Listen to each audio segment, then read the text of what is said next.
Welcome. This is the Late Late Show with BT, where views with security and law have been provided to you, the public. Today is going to be probably a short kind of show today.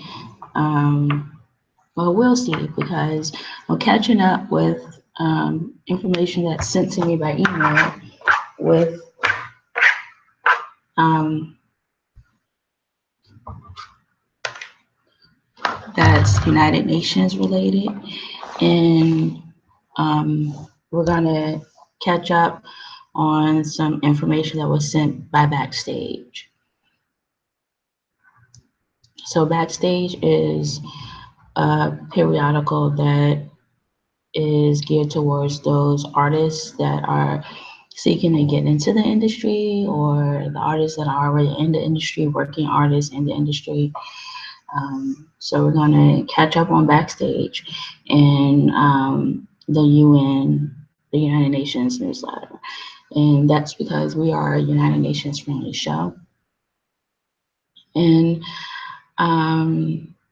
we keep the peace in our own way.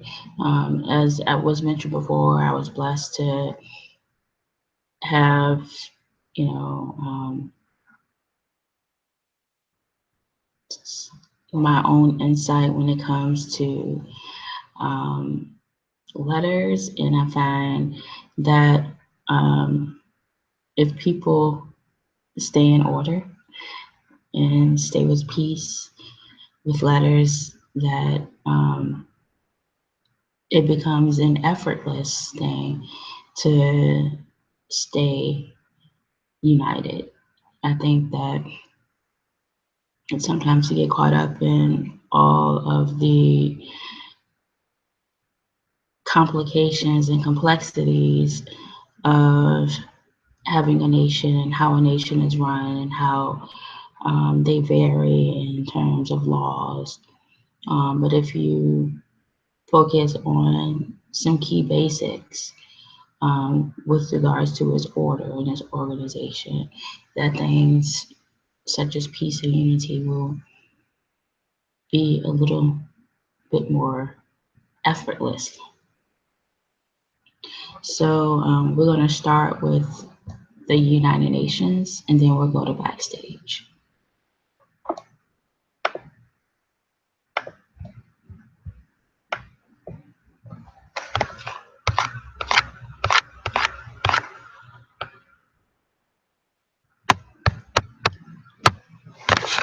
Working towards a world where no one is left behind. The new agenda comes after the conclusion of an earlier 15-year global development plan that proved to be the most successful in the history of the planet, the Millennium Development Goals, or MDGs.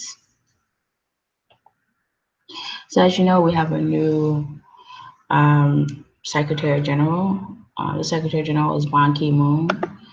I'm not a fan of the new Secretary General just because of my beliefs when it comes to remarrying.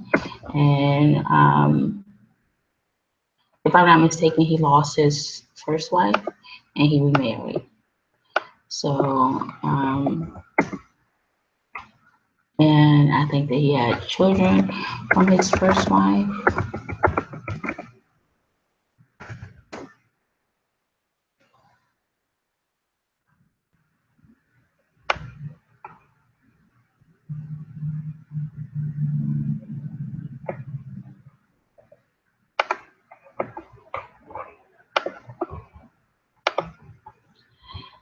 But let's see what it says about him. His name is Antonio Guterres, or Antonio Manuel de Oliveira Guterres.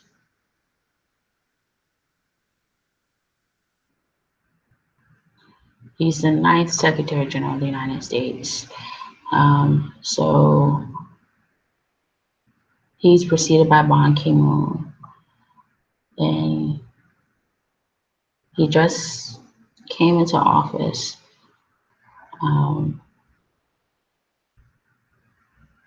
January the 1st of this year.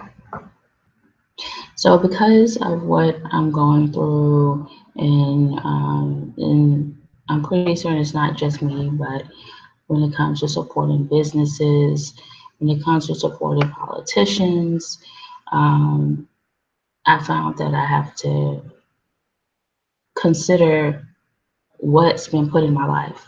And, different things are put in, people's lives for a reason. But the thing is, when something is put into your life that is, such an impact when it comes to enemy versus friend versus opponent versus, someone that you can walk in life with God, then you really have to address it when it comes to your faith and apply the lesson to your, how you live your life, as opposed to, just addressing it and then ignoring it in other places. So I found that it was put into my life for a reason, and for me to be very aware when it comes to supporting businesses, when it comes to supporting people in politics. So to care about the personal lives and not just, care that a person went to college and has their degree in international law and was president of this country or prime minister of that country, but care about who they are personally. And that's one thing that I like about my pastor, is because, when he speaks, one time, he said in his sermon that to get to know him, you know, you know. So it really spoke to me that to not get caught up in what you get from the lesson or what you get from his leadership, but to get to know who he is as a man, as a father, get to know who he is. And so I allow myself to do that, and to apply my experiences to when I listen to his sermons, to not just be there to be fed and to get a word, but to listen a little bit more closer when he speaks of things in his personal life. So regarding Antonio Guterres, in 72, he married and he had 2 children with the wife that he married at that particular time. But yes, she did die of cancer in 98. Then in 2001, he married a second wife. So he has 2 children from his first wife, which means that his second wife would be considered a step parent in some perspectives.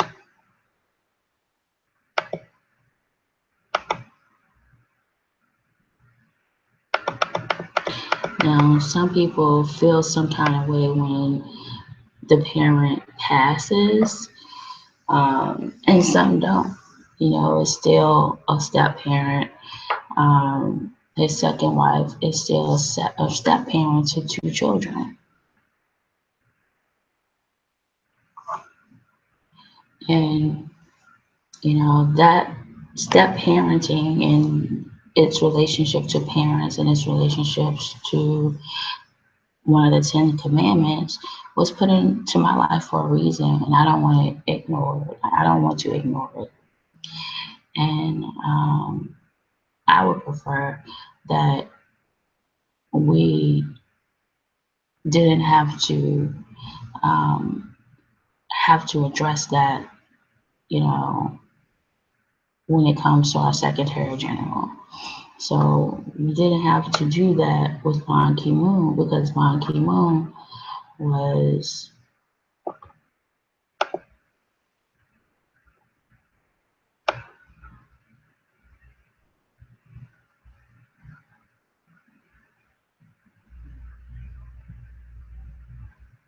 married, he's only had one wife. So, in my opinion, it's, especially when it's supposed to be grounded in peace and unity and being united and being the model for united.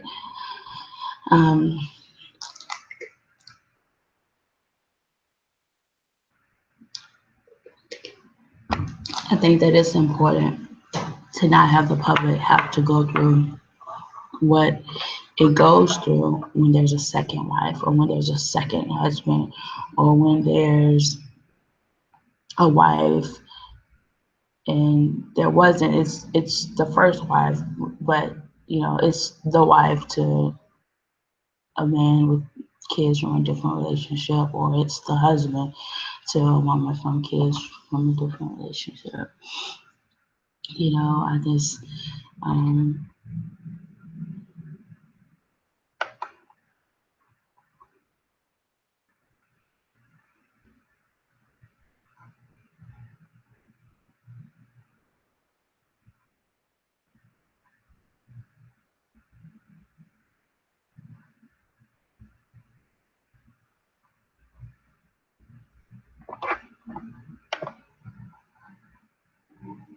so yeah, Bon Kumu met his wife when they were both in high school. And they married, and that was in 62, and they married in 71. And they have children together. So when it comes to development goals and 15-year plans, I don't see myself, I don't see the show, I don't see anything that I just don't see the United Nations going into a 15-year plan or going into a 10-year plan or going into a 2030 plan with that type of leadership.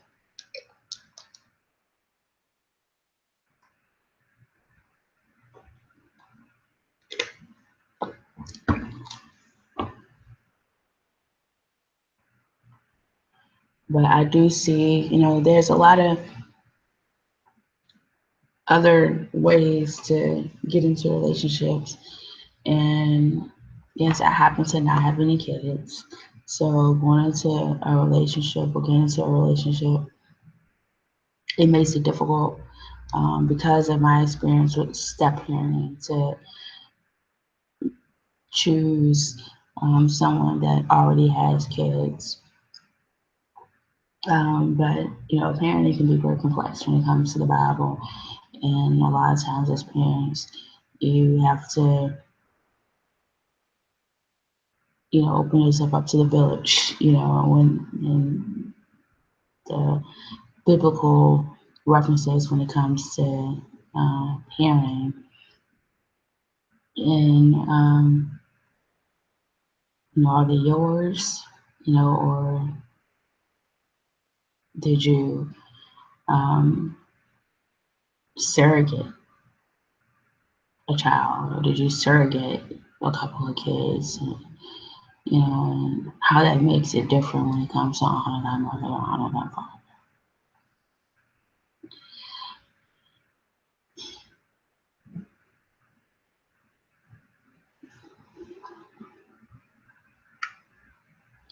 But as the pastor, he has a 2025 plan, and he happens to be married to his children's mother, and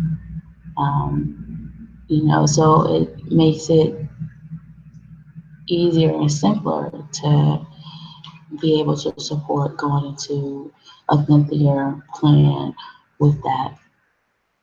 They've been married 40 years. They've been married longer than I've been alive. It was like 40 years. I'm like, wow, that's longer than I've been alive. They've been married and together, which I think is quite awesome.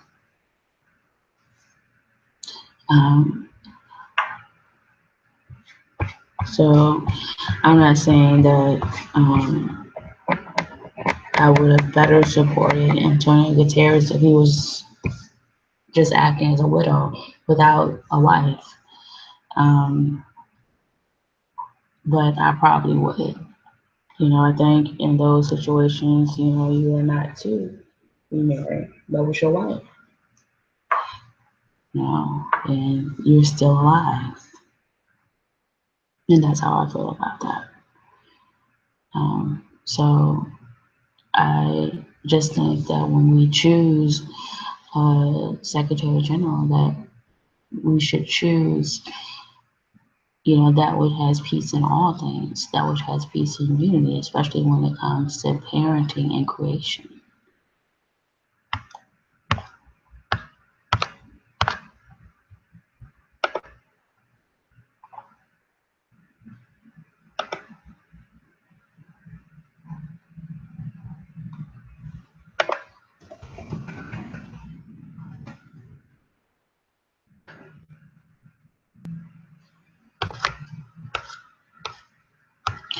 Ensuring that no one is left behind.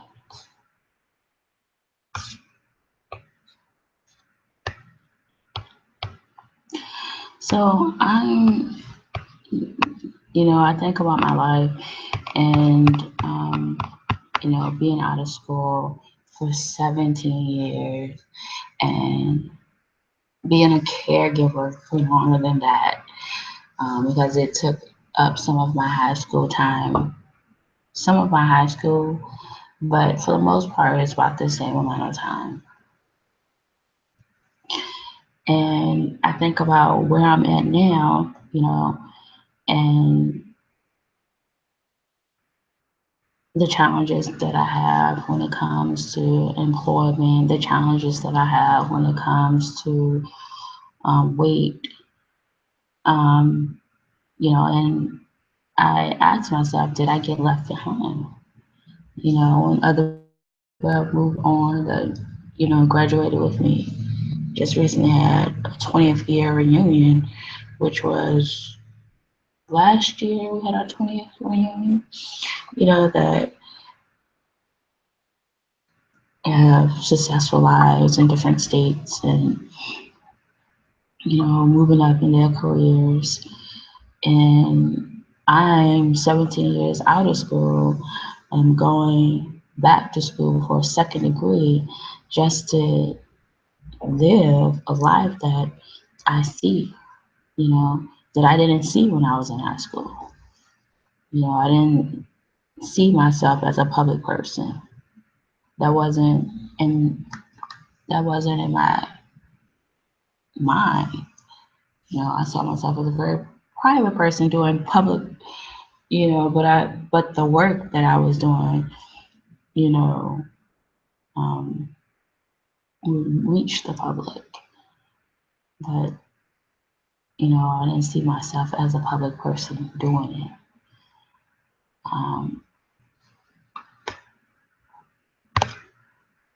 So no person left behind.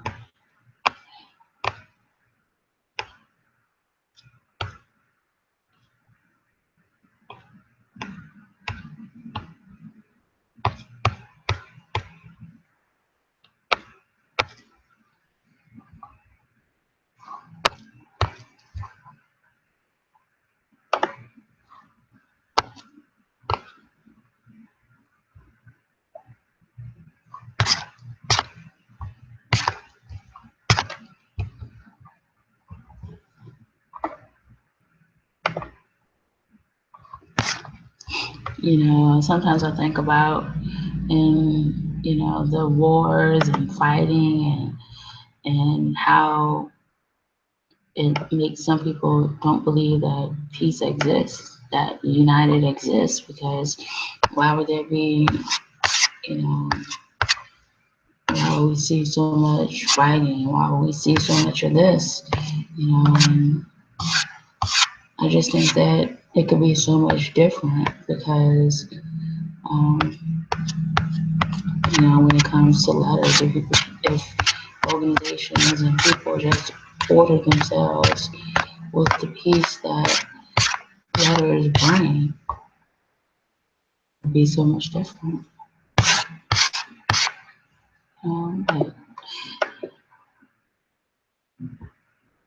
Sally Field said in Legally Blonde, you can't make the people believe.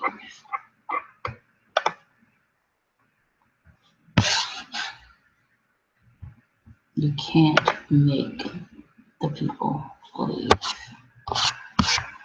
Even when I'm dealing with, like evil step-parenting,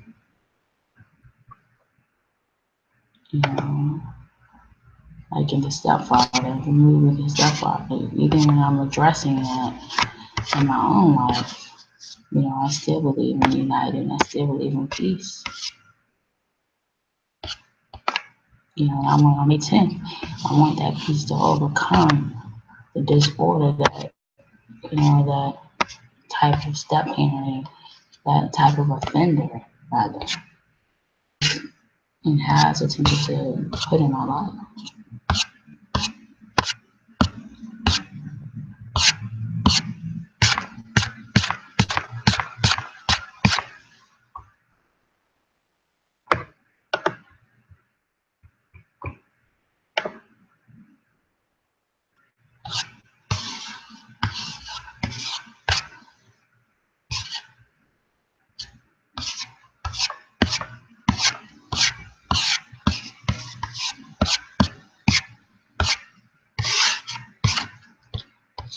So, the book that we're writing, or that I'm writing,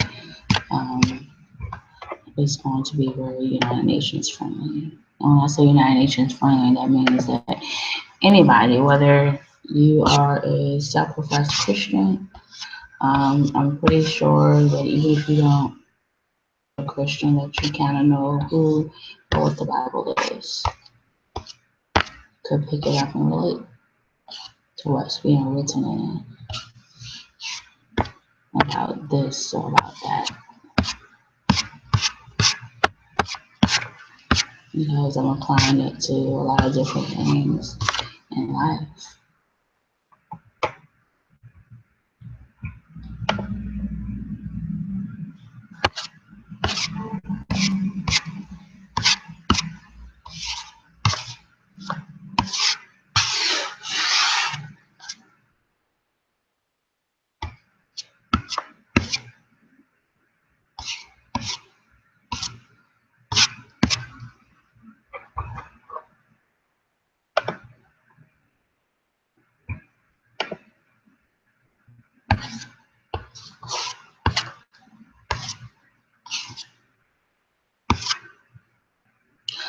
UN World Data Forum to boost innovation and partnerships for better data in support of the 2030 Agenda. On 15 through 18 January 2017, the first ever United Nations World Data Forum will bring more than 1,000 participants from national statistical offices, international organizations, national governments, civil society organizations, the business community, as well as research and academia to Cape Town, South Africa. So, it's saying that it would bring from national statistical offices. So as I'm going through the Bible, I'm wondering, where does statistics have to play? Where is it in the Bible? I have yet to come across it where it goes into this many of that and this many of that. It talks about clans, and it talks about tribes, and lists their names and who's associated with the tribes and who's associated with the clans, but it doesn't go into statistics. So how can we have data without using statistics? Is there a way that can have peace when it comes to the biblical text,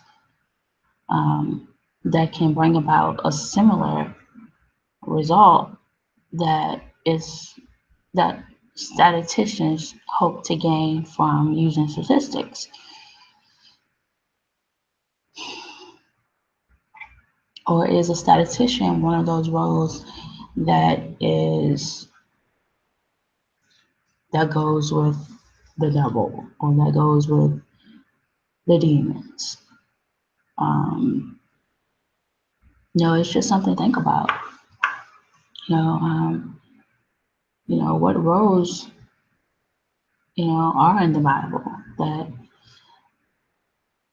are of God's people, and what roles that just are not. And this is the first ever World Data Forum in 2017 to Cape Town, South Africa. Is there a challenge? That's a challenge that I can give you. Is there another way to gain data without using statistics or without using ways that are not associated with the biblical text?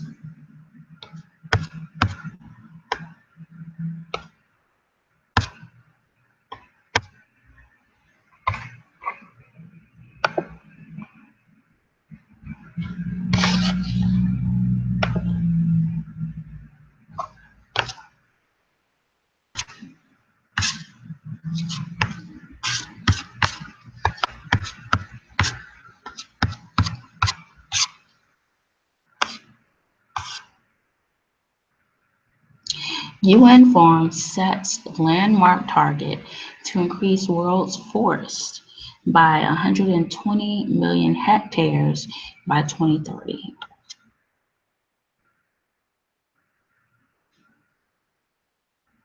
Countries reached agreement on 20th of January on a plan that would significantly improve the outlook for the world's forests, including a target that would expand the world's forest by 120 million hectares, an area about the size of South Africa, by 2030.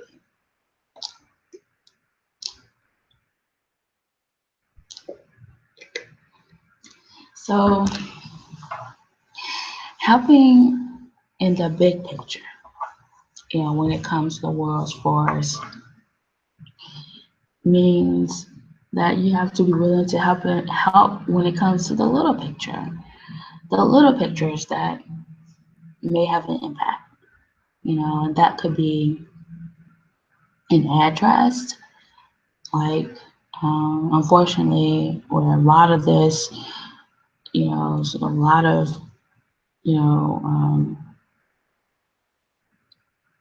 challenges that I had to address was on a street that had the name Forest. And I remember being there, like in the decision, to when it came to purchasing a house, And I so believe in order. And I so believe that it was brought under false pretenses, attempting to use me or abuse me, And in order, I believe that with that false pretender or that false pretender shouldn't be allowed to keep that house. And it's those little things that you care about that contribute to the big things, like improving the world's forest, supporting or having a perspective that supports and contributes when it comes to a movie like Forrest Gump. When it comes to supporting an actor such as Forrest Whitaker, what is, is he up against,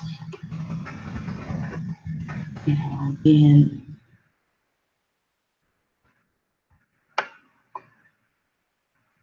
and having an evil step-parent or having an evil, wicked stepmother like in Cinderella, or going into the evil stepfather like in Stepfather, the movie Stepfather. But Looking at his, he's only been married once, you know, to Keisha Nash, and they have 4 children. So, you know, just those type of little things. Publicly, he's Forrest Whitaker, but his name is Forrest Stephen Whitaker III. And of course, Tom Hanks is who played Forrest Gump in the movie. But again, those little things that have, you know, that can contribute and be supported to the big things. And so, you know, how I feel is with it, you know, you support that which is good, you know, with regards to the forest as much as I can. And the good thing about it is that they built another, going back to the address that has forest in it, they built another subdivision that is an extension of the address and includes that address in there. So I'm like, thank God, you know, the offender, um, the forest couldn't have um, that address. You know, couldn't, you know, put me out of it. Couldn't put the city out of it.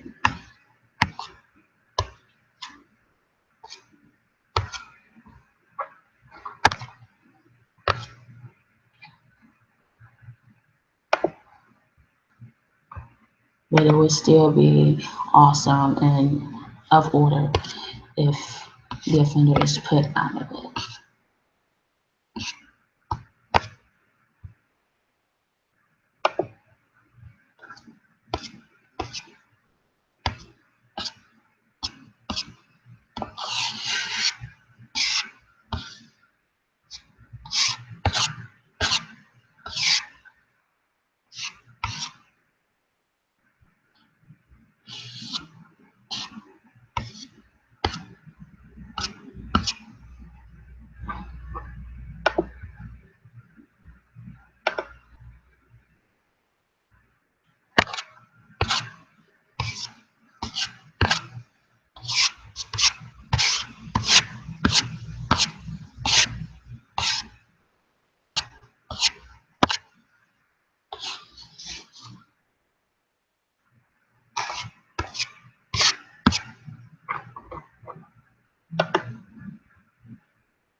So we have this Secretary General that started in 2017, and I'm hoping that,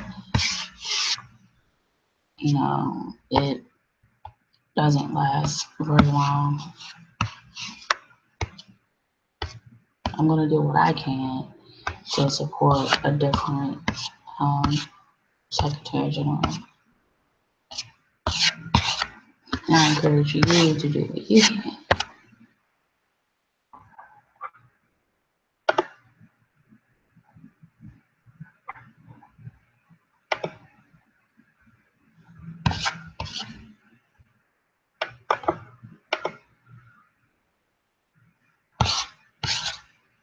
And that's all that we have right now for the United Nations.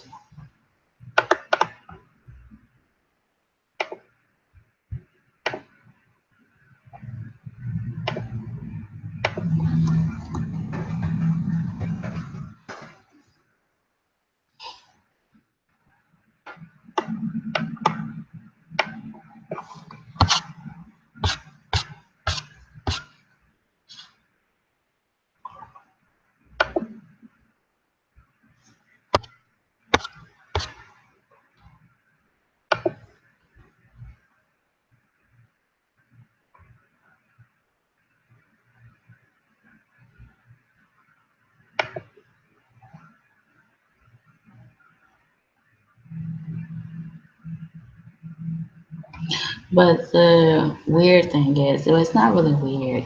It's just that this offender, when he is like, when he thinks he succeeded, he can't see when he has not. You know, like he doesn't have the sight to make the connections when it comes to them building a new subdivision. And it being, he doesn't have the sight to make the connections politically and in the community, to even see when he has not.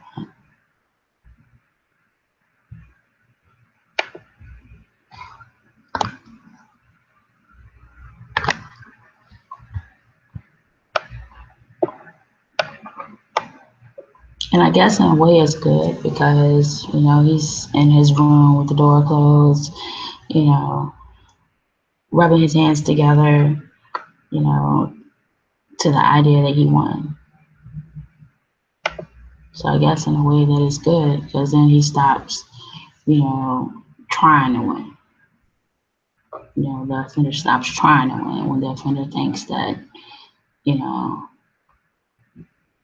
there was a win.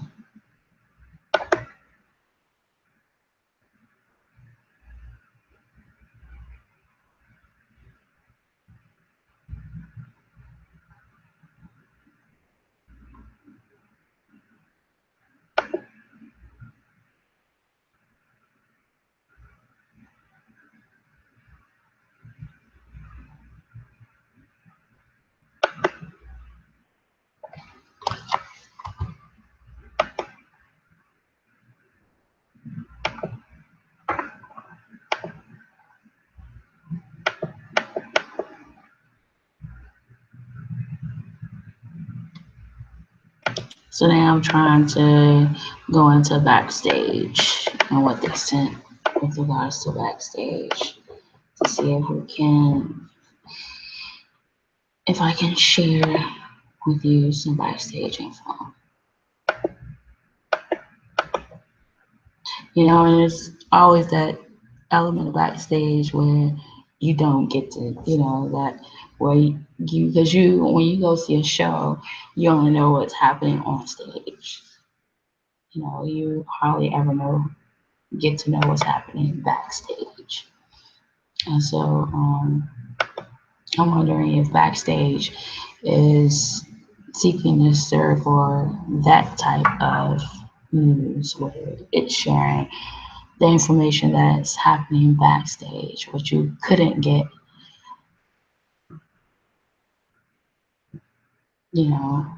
from just showing up.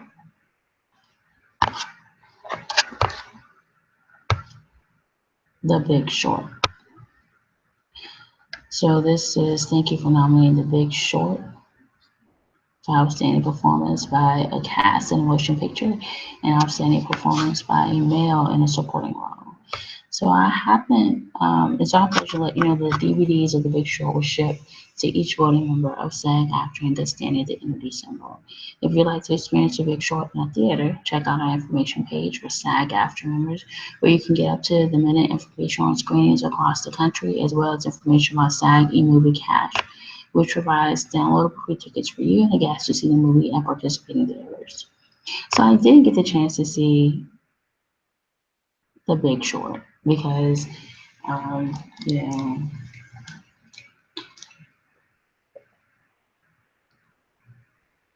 as a show, we are for the deliverance of Brad Pitt. And he is in the movie. So I viewed it from a Brad Pitt perspective.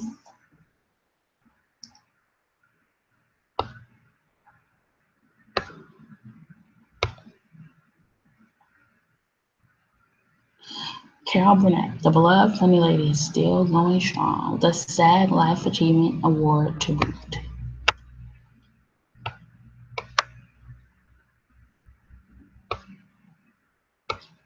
So again, we're catching up.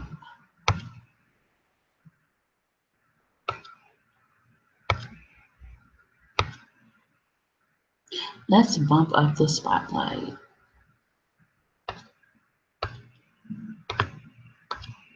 So I'm interested in being an actor, of course. So the goal is to go back for mass communications and minor in theater. And then I'll go on to get my master's in acting. The reason why I'm standing fast on getting a master's in acting is because so far all of the masters in acting have been MFAs, a Master of Fine Arts. And by having peace with letters, it makes it difficult to accept a MFA in acting.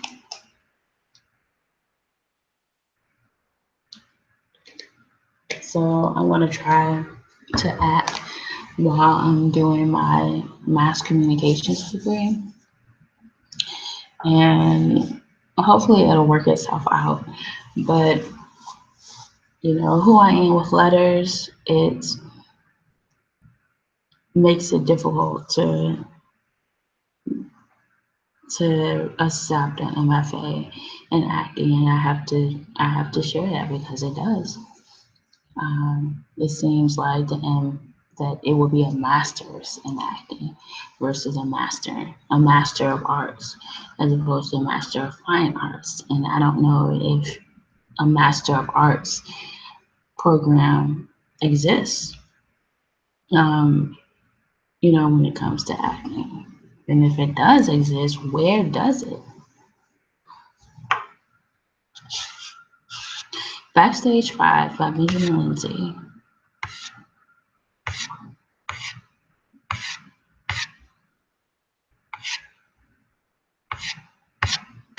So I catch myself when I say, well, there is nothing in the air, you know.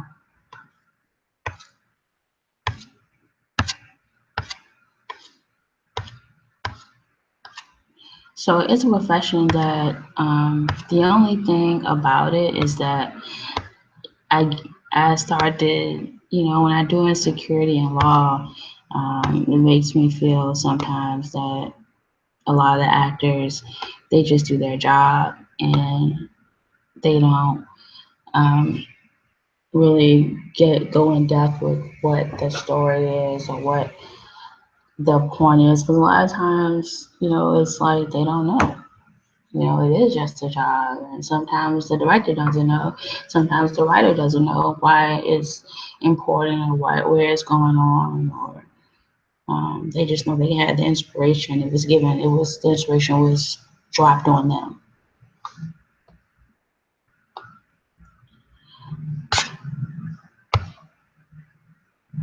John Stoneburner. The Savannah Economic Development Authority has created an incentive program unlike any other in the country. Its sole purpose is to build a stable and sustainable entertainment production industry in Chatham County.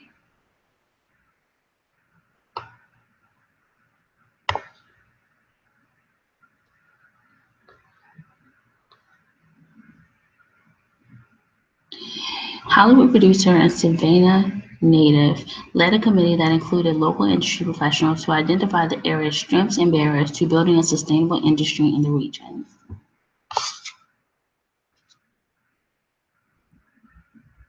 Ralph began talking to the unions about Savannah's desire to be a sustainable location, continued Hendricks.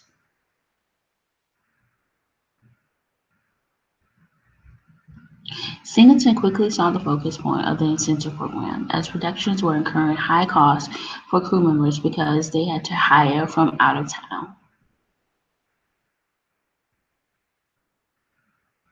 The program's budget includes rebates to film and TV productions, but there is also a moving expenses reimbursement program for film crew members, the requirements of which are a minimum of 7 years of verifiable technical experience and a 1-year minimum lease or purchase property in Chatham County.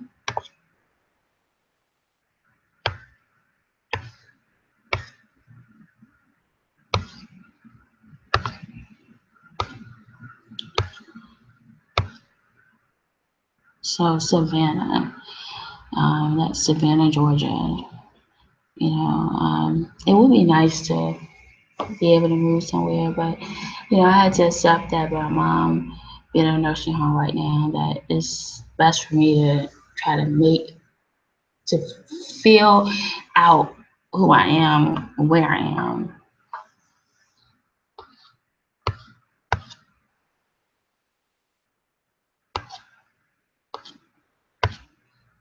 which was difficult for me to accept because I tried to go to New York, but New York didn't work out for me in the way that I went there.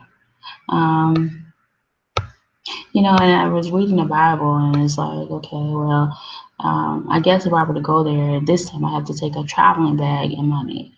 That's the first time that I went there. It just went with myself. I didn't really have anything.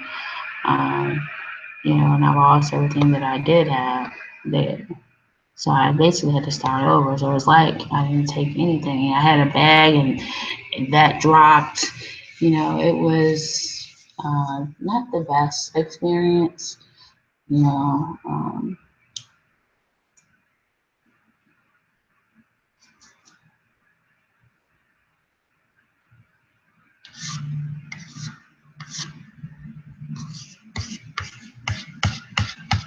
Spotlight by Benjamin Lindsay. I'm breaking the mood as Isabel.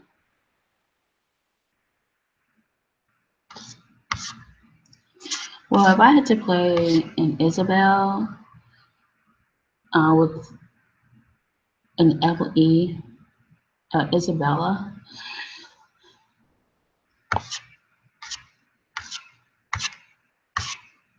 you know,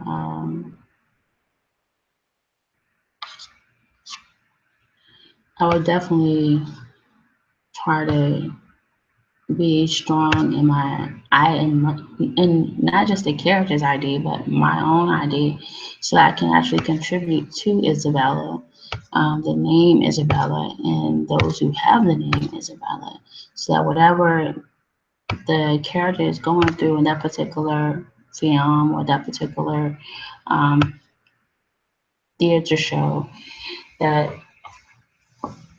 there's progress. Let's bump up the spotlight.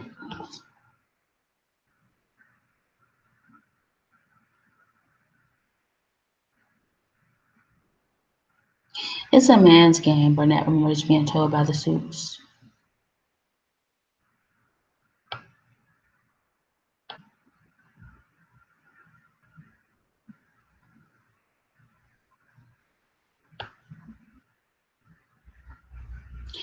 Has she considered combating her nerves the same way she did all those years on the Carol Burnett show by taking questions from the audience?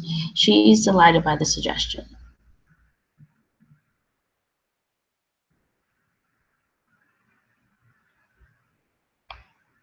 So that's one thing I was thinking about the concept of a late show, that it's a man's game, and one thing about this show is that, I'm not really necessarily trying to break into a man's world, but what's important to me is that it's not a fan show, that it's a show um,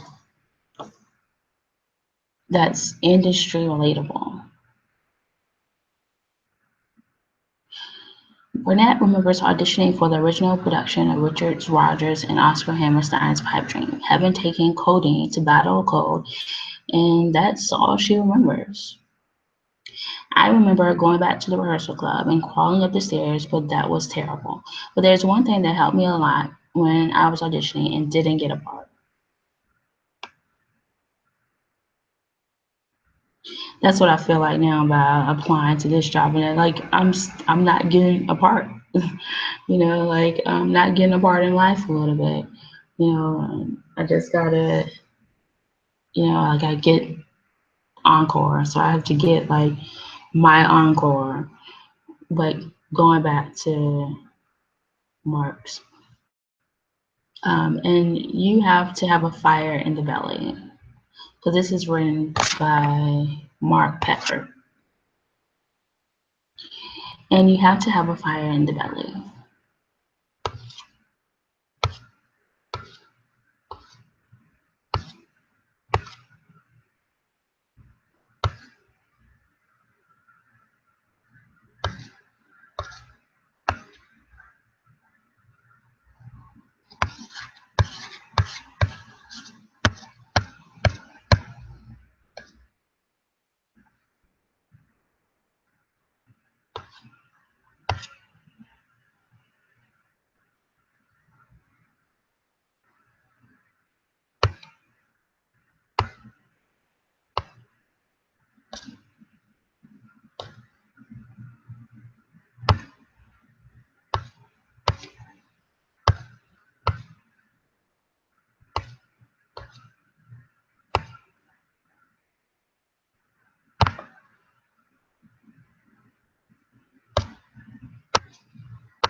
But I sent an email to the White House about, because you're mentioning about how I felt about Antonio Guterres.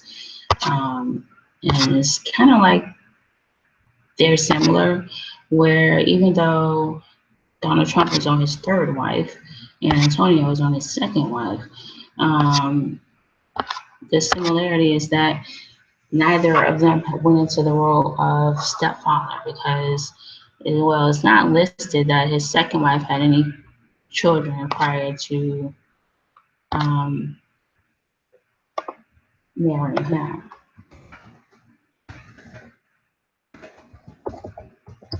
But Donald Trump didn't. So it's like, the step parent fell on the female.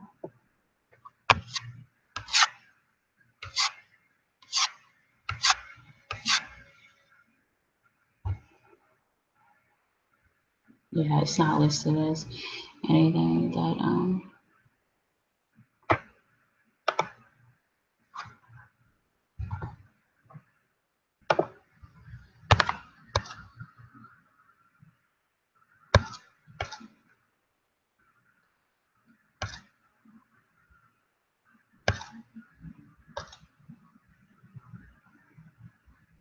so they didn't, weren't up against going into the role of the evil stepfather. Um, and let's see who played that, because I don't even know who played. I think his name is David. It was a horror flick. And there's actually a 1987 and a 2009 version. There's a 1987 and there were two sequels, two and then Stepfather 3. Stepfather 2 came out in 89, Stepfather 3 came out in 92. And then they did a 2009 film that was a remake of the 1987 one.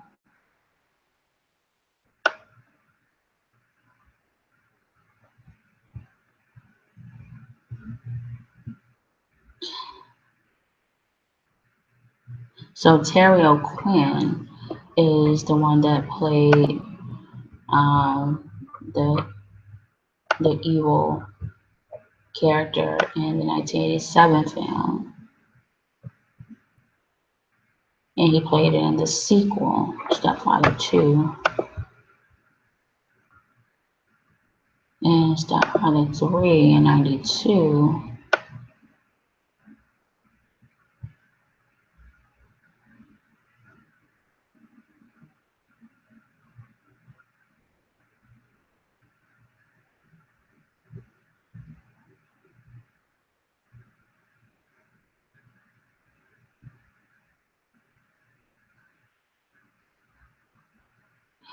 It's played by Robert Whiteman.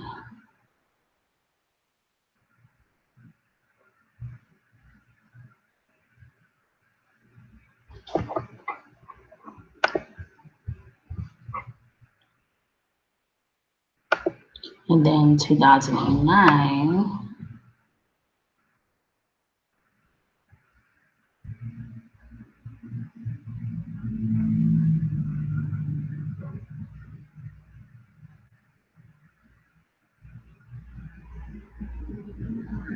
is played by Dylan Walsh. So it seems as though in Stepfather 3 the name changes, and then in the remake they changed the name as well. But it still kept the premise of, this evil offender, trying as the role of stepfather. So Donald Trump nor Antonio didn't go into that one, but the more popular version that has a wicked stepmother is Cinderella. But they did go into Cinderella.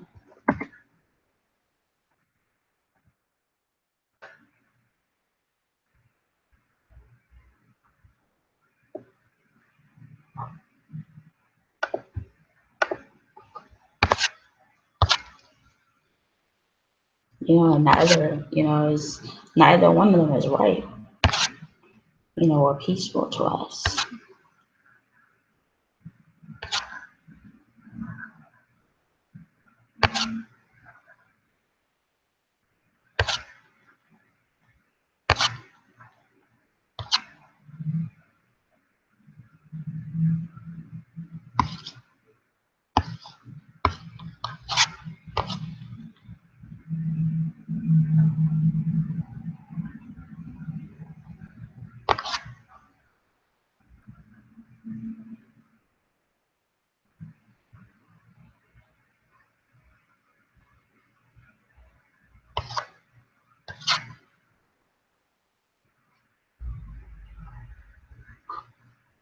Find the best actors, dancers, singers, models, comedians, and more. Backstage's state-of-the-art casting system.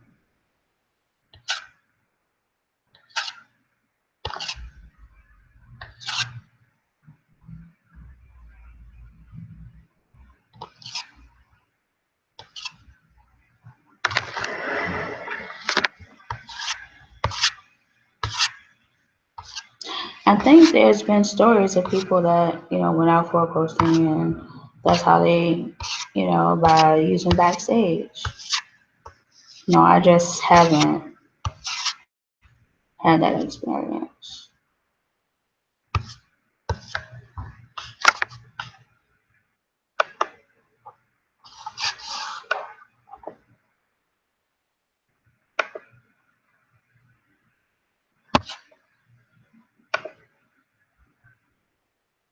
I'm not saying that it's not, a good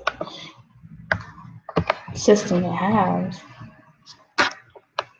but, I'm coming from the experience of not having anybody, you know, not having the cousin that made it, and her mom made it and they're actors, or my mom's an actor, or my dad's an actor.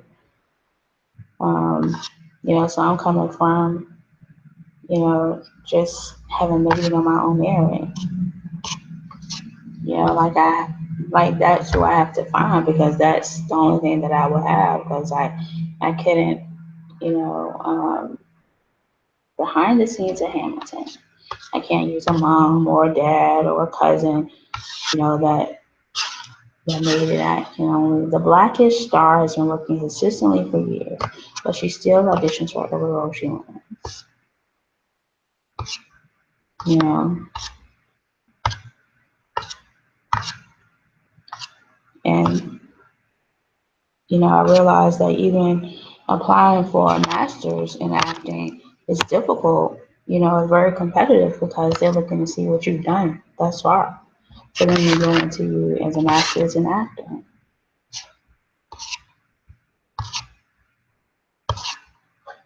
And I was just thinking that, I can apply to it just like any other regular, program, but it doesn't seem to be that simple. And I only applied to two. I applied to one in California and one in New York.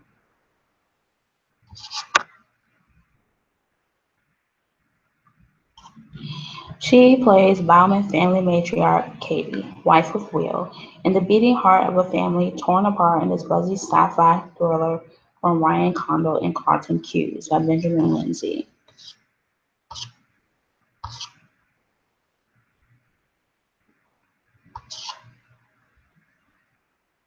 Vanity is the enemy of art. It's very hard to be simultaneously trying to tell the truth and trying to be appealing.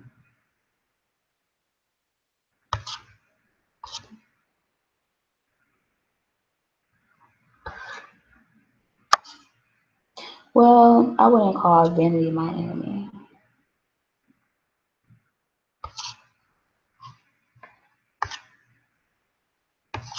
Then I was getting a little frustrated because I'm in my late 30s, and what that means, in age.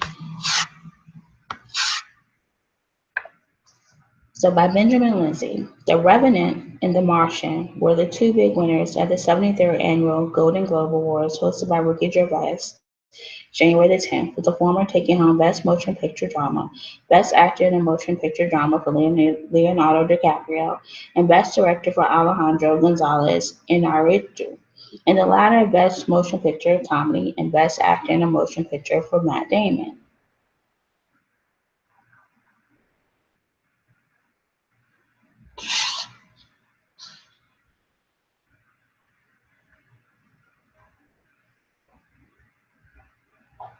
In one of the most touching moments of the night, Crazy Ex-Girlfriend co-creator and star Rachel Bloom won for Best Actress in a TV series comedy and gave an honest, candid speech about the struggle she's been through to get the show made.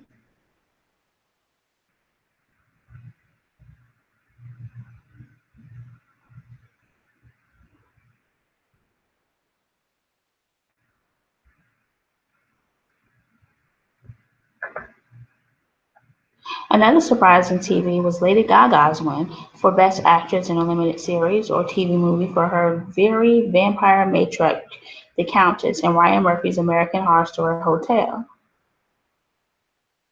Oops, we can scratch that.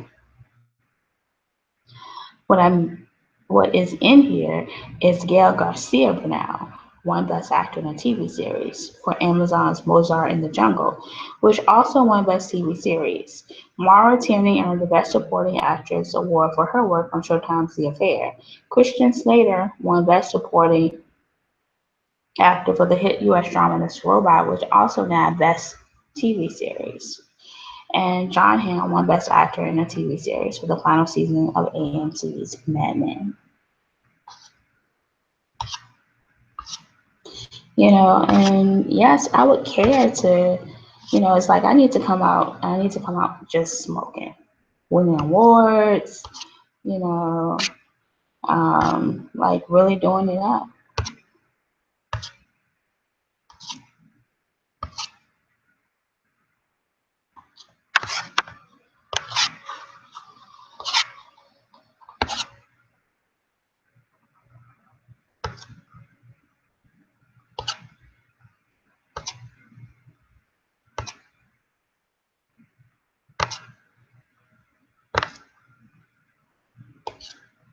I want to retire as an actor and a talk show host.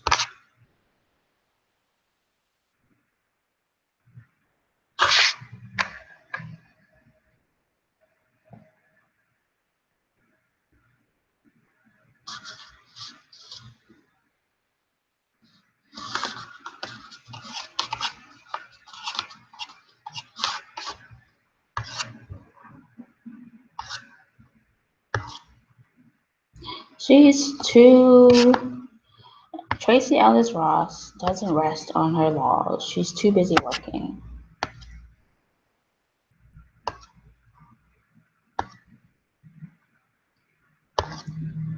Then you find yourself, well, I can't really relate to a Tracee Ellis Ross because her mom, she has the experience of her mom being in an industry. You have to find your own way, granted, when you're a child and your parent is in it. But it's still different than when you don't have a parent in it.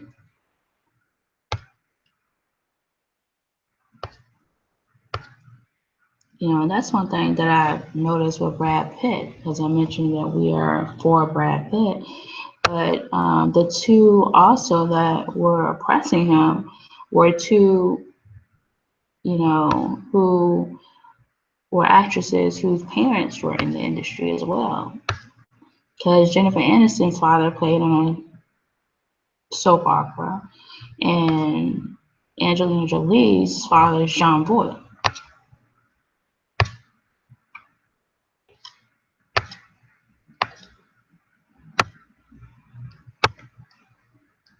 So I don't know if that's, from his experience, what he have,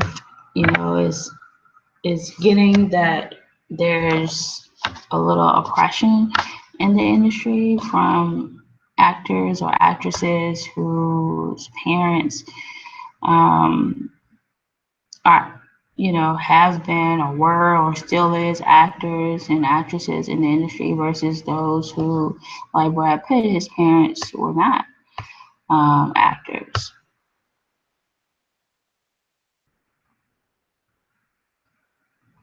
Benjamin Lindsay.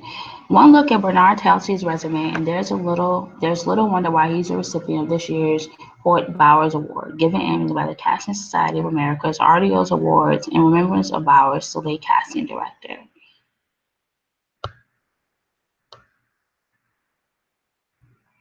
Even so, he says he was surprised by the news from CSA President Richard Hicks, himself a CSA VP. Telsey's admittedly grown used to being on the other side of the RDO's equation. To actually be chosen by the National Board was pretty amazing, Telsey says.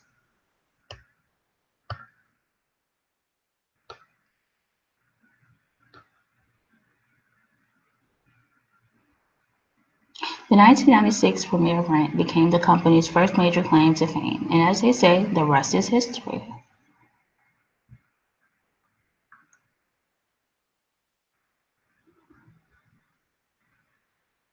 I'm not saying that because I want to be right.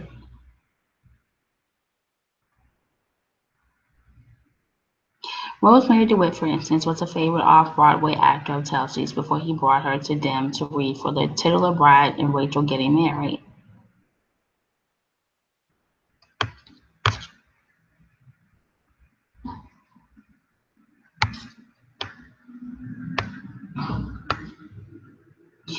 Then I think about, how, um, I started out having friends, growing up. But by being who I am with regards to, God, and a baptized, you know, little girl into a grown woman, a lot of my friends, their parents were married, so there weren't any step parents in the mix. They were married because that's where the peace was with me. Um, the ones that, but then it was like, in high school, like they went their own way. Well, I can't say that because there are still some, I think, in college that I would still go out with.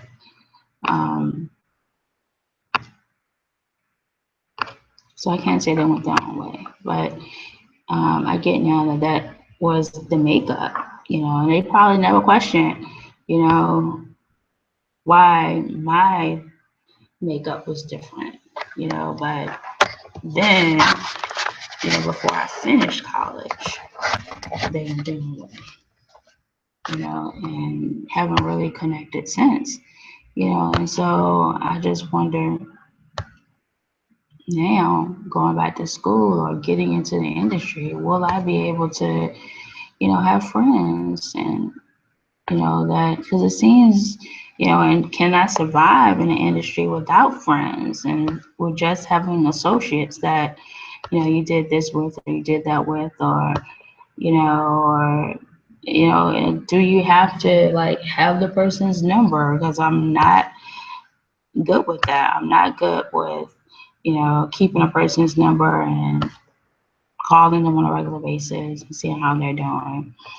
I'm really not good with that, and then, and also, when I'm going out and I have a certain place that I like to sit, if that isn't shared, it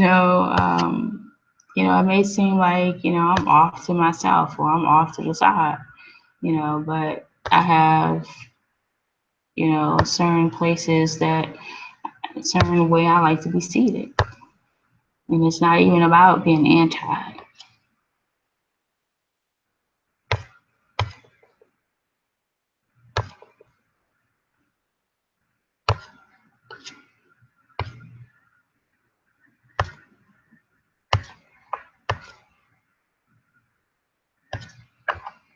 Because, I think, that was a misperception.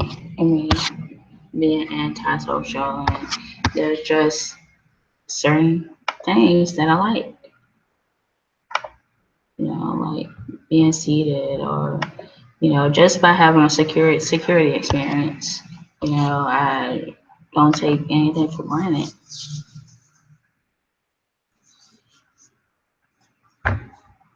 Some places I like to go or how certain ways I like to be.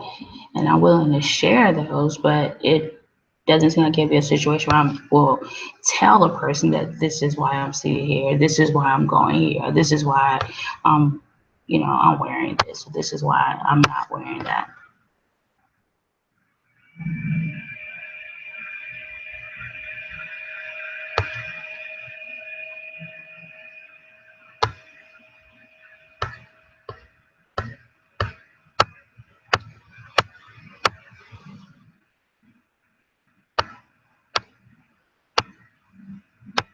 So we're getting caught out with Backstage now.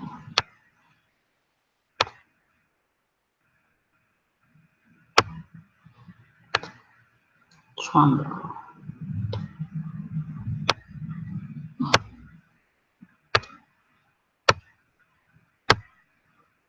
You know, and regarding Brad Pitt, I don't even know if he's taken a step back and able to see the oppression in his life that came from these two, and that, you know, there's a similarity, there's more than one similarity in them.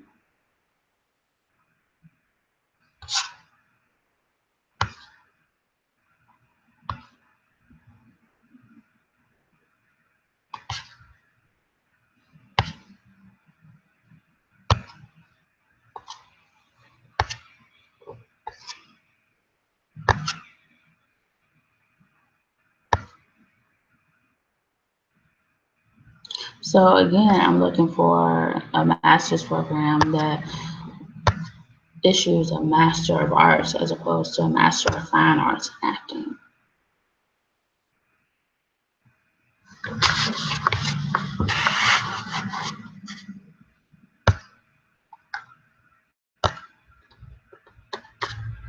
Because Juilliard is a Master of Fine Arts, NYU is a Master of Fine Arts, and then USC is a Master of Fine Arts.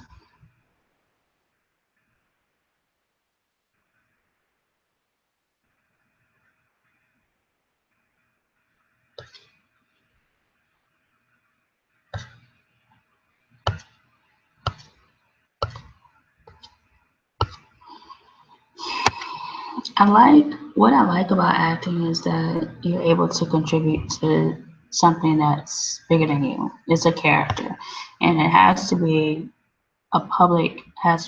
we knew we had to be at the top of our game in the writer's room. It has to be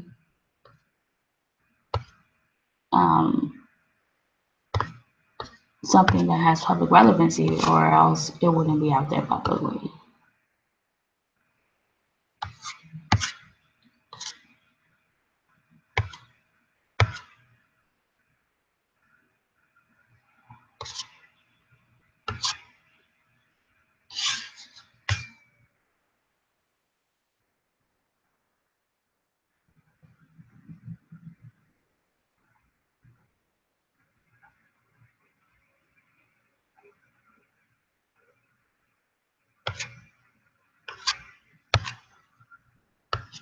So then the question is, who do you have to be for Backstage to work for you? You know, do you have to have all these demos? Can it work for you with you just having nothing but yourself?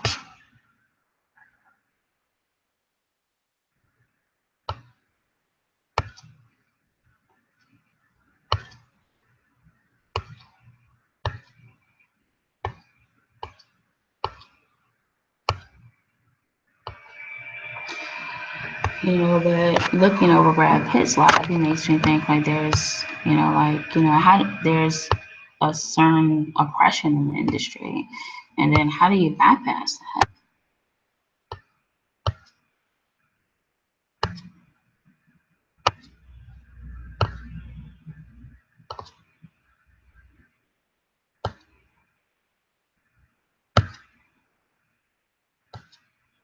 You know, because is it that when they want something, they get it, be it because of who their parents are? You know, their parents can make a call, or, you know, and you're up against not even having, you know, maybe not even having a phone to call. You know, it's like back to the United Nations with no love, no one left behind. You know, poverty should never be what keeps you from being you.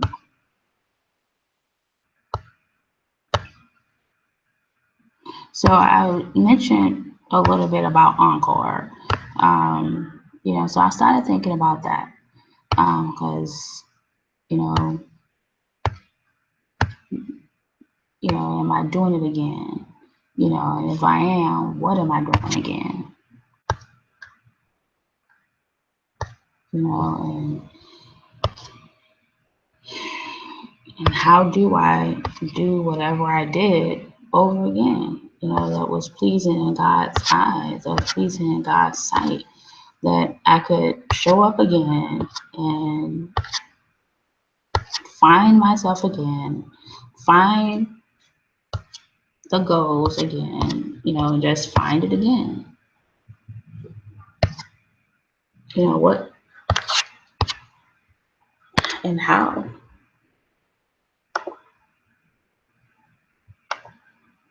You know, I like to think that I got an encore when it comes to being a good person, a good public figure, but when it comes to being a good child of God and simply a child,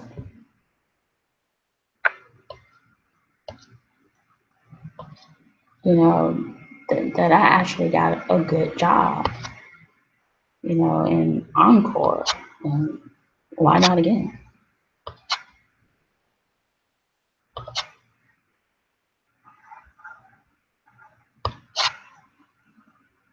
It's like I'm at this point, I don't care where the Master of Arts program is, you know, if I can just find one. If it can be more than fine arts, and why are they fine arts? Who made the decision where it's a Master of Fine Arts versus a Master of Arts?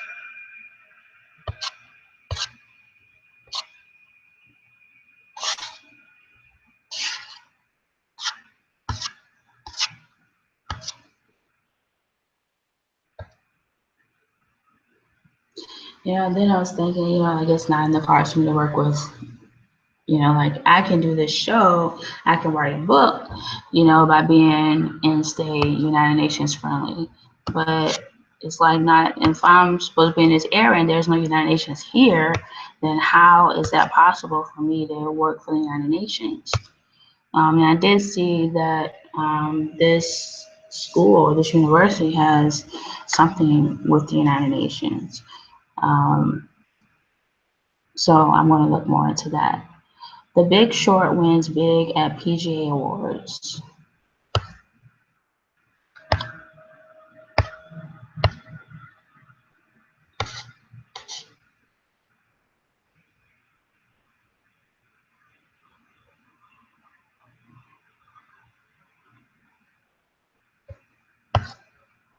The Backstage Actor Networking event. So it was $10 in advance and $20 at the door. They had one President's Day at the Catra or Catra Lounge in NYC.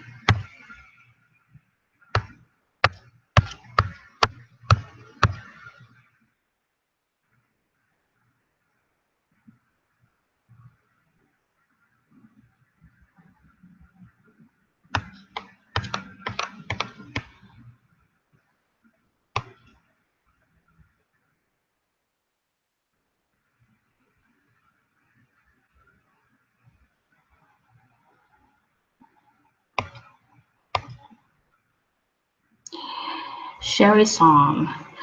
After I took an acting course with the famed Diana Castle, everything just began to click. Basically, the idea is don't waste your time with pointless conceits. If your role is of a grieving mother who just lost her son, and you have that story fleshed out and living and breathing in your imagination, and you deliver this story with the pulsating reality of that pain, trust me, you can walk into that audition room wearing a tutu and you'll win the role. There's probably no bigger taboo in the craft than telling another actor how to express something. We all have to find our own way in this industry, and my wish is that however you navigate it, never forget the point of the whole bleeding thing, to tell a truthful story. I can see that, you know, but to tell a truthful story, even when you don't know what the truth is, the blame game. The blame game. When you don't know what the truth is, how do you tell a truthful story? You just don't know. It's like everyone's not blessed with the truth. So the only thing you can do is to try to do your best.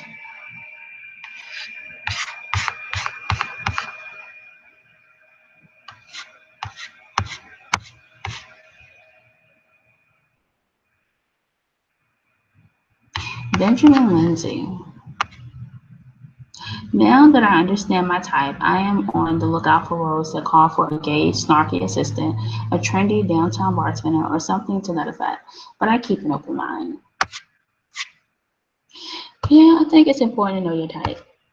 Like I wouldn't do a stepmother and portray her as being this loving, want to do well for you person, because that would be pretentious.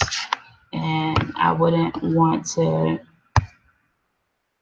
be abusive either. So it would be, it would be about how can you go about having those demons released, in that role so that um, the character can move forward. Mark Picker.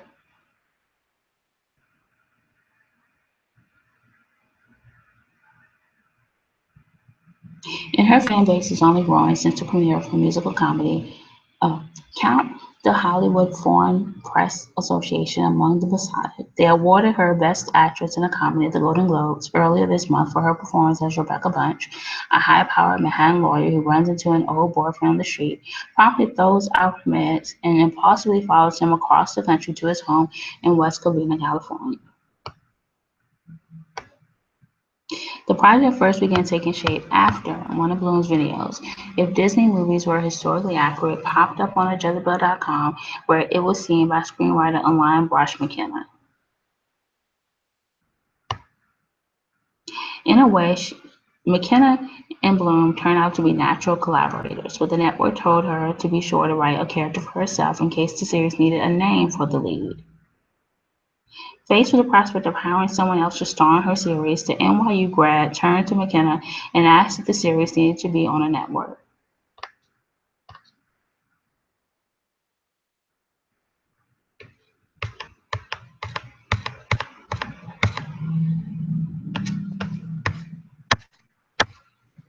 And the reaction, if not chilly, was definitely cooler than before.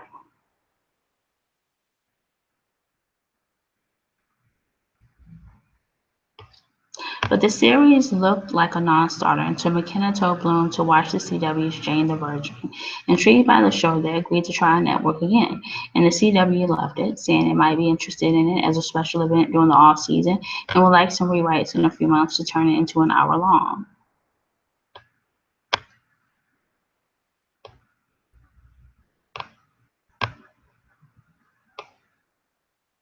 Bloom and the show charmed everyone, though some potential viewers were put off by the show's title. Either the show is going to be a fat gay bitch or it's going to be a guy dealing with the label fat gay bitch. So from the beginning, we had such a feminist lens on it that we didn't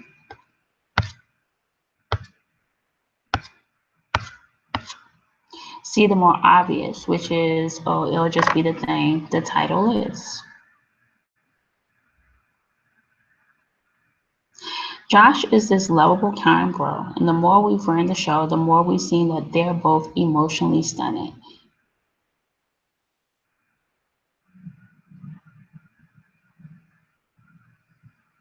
I give Greg a hand job, and then I start to blow him, and I'm crying. Greg may be the underdog, but he's also a snippy one at times, particularly during the memorable Christmas Hanukkah episode.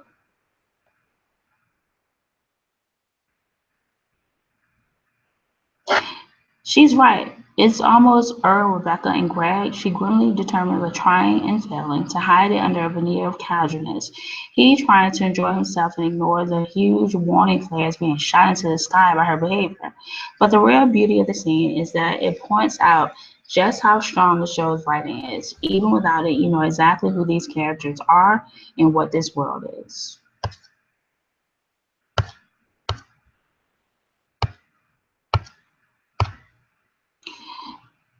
The biggest thing I learned every film is this reaffirmation of trusting your instinct.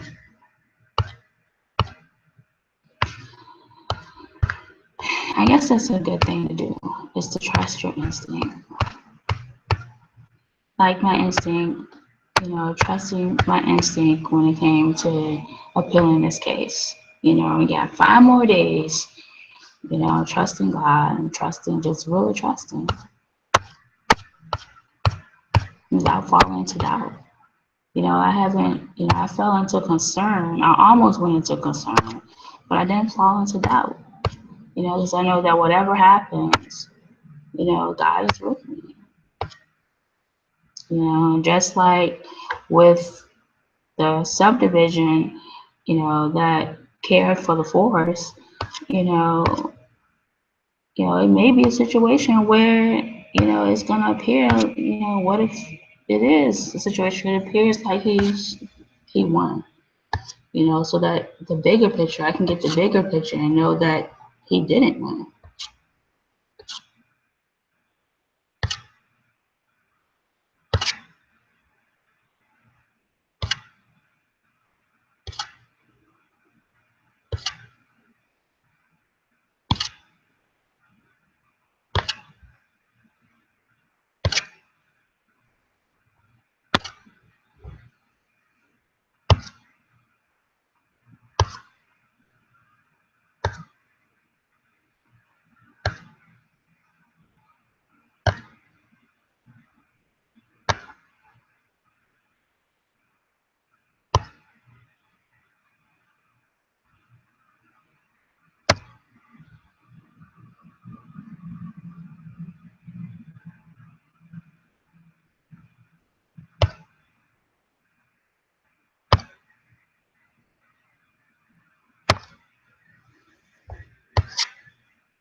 And I'm going to take a potty break.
So I'm back.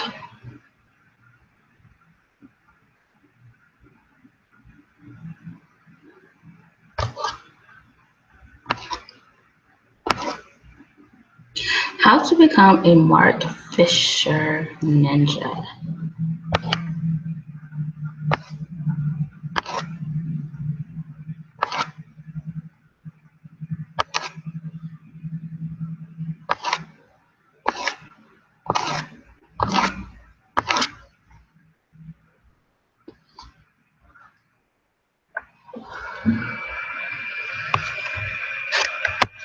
So I'm taking everything like shortly at a time because, I don't want to feel like my mom has to, be there for me to live my life or for me to go after my dreams. Like, because she's here and I can't go anywhere. Like, she's preventing me from living my life. So, we're working on this book. We're working on the research for the book first. And, I figured that I did write a book and it may have been successful right here.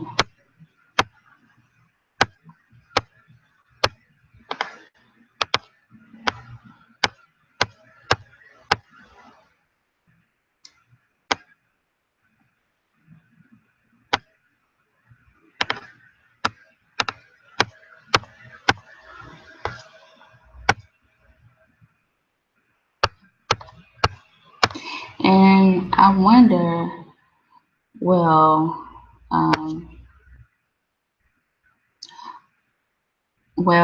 I guess I can't say this about Brad Pitt because he didn't go to college for it. Um, so I don't know if they're saying that there's oppression with the ones who parents went in it versus the ones who didn't, didn't go to college. Like they don't ones that don't go to college that we go to college for, they oppress the ones who didn't go to college and trying to make it in the industry. Bring the drama. And one thing that they didn't try to do, but one thing that it does kind of look like is that he was trying to, you know, have sex to move up in the industry by preying on, females whose parents were already in it. So he was trying to have sex and be settled with them to be in with, you know, their parents.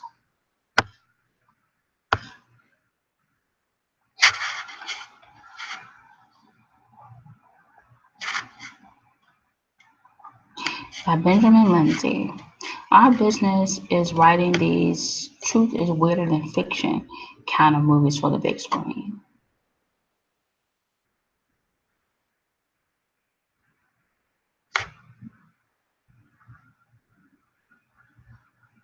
Truth is weirder than fiction. Their exploration of the tense race relations between the LAPD and the city's black community 2 years after the Rodney King riots, along with the birth of the 24-hour news cycle and the personal impact this case had on all those involved, proves that truth is still weirder than fiction. What interested them instead was the detail-oriented goodies and the weird backstage stuff of Toobin's book involving the personal lives of lawyers from both sides of the case: Marcia Clark, Christopher Darden, Robert Kardashian, Johnnie Cochran, and Robert Shapiro.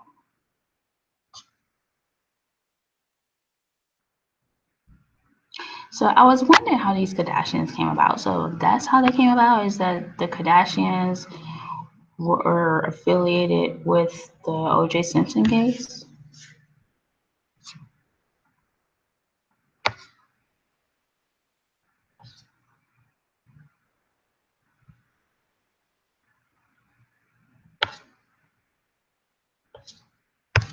Benjamin Lindsay.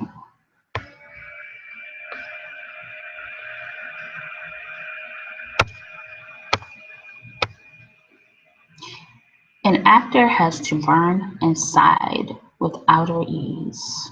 Michael Chekhov, President of Theater of Arts, 1943-1955.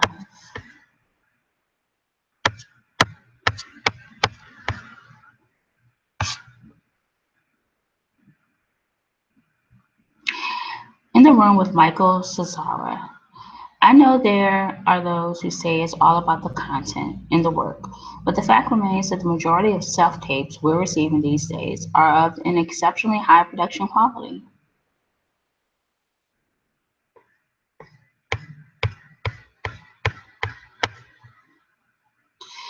I did a video audition for the school for the master's program in New York, and when I reviewed it, it was like the words were moving and my mouth was not, or it wasn't in sync.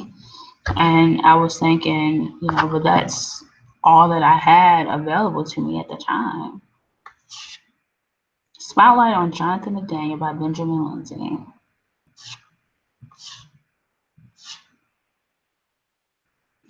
Hit the Floor basically goes into the world of NBA basketball. So going into the third season, people are going to be surprised to see how it all turns out, to see who else may find out or may know why German was there. I think we've gained their trust in that fan base through giving them great television. It's taken these 3 seasons of work to be able to get to this point, to reveal that. And I think that's the greatest part about being on television. You just never know how it's going to unfold. Well, I look forward to being on television, Jonathan McDaniel. And I think that in a way, some things don't change. And you are supposed to know how things are going to unfold because some things just don't change.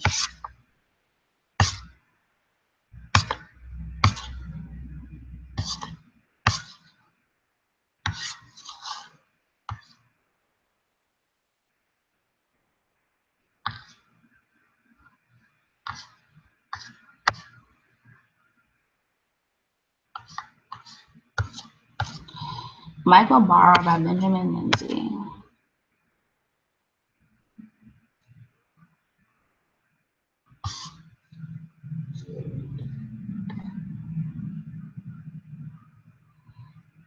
The Mob mockumentary, a feature film, was a particularly enthralling experience because it was filmed entirely for virtual reality and acting first for Barra. The crew became characters as the mockumentary crew because you cannot hide anything in the 360-degree field of vision of the VR rig, he explains. This being one of the 3 recent jobs landed through Backstage. Barr says what keeps him checking the casting notices each day and resubscribing over the last 10 years is his wide variety of opportunities. So I tried, and it's like now that I'm not even in New York, I don't really see a reason for me to subscribe or resubscribe because I'm not driving back and forth to New York. And California is, out of the question. There's really nothing that they don't really listen to anything that's going on in Virginia.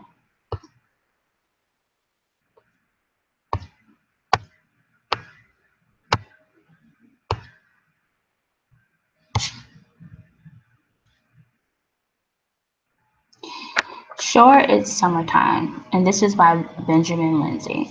Sure, it's summer vacation, but as a child or teen actor, there's no better time than June, August, sweet spot, to hone your craft and take advantage of informative, and fun acting camps and summer programs. The beach will be there when you get back.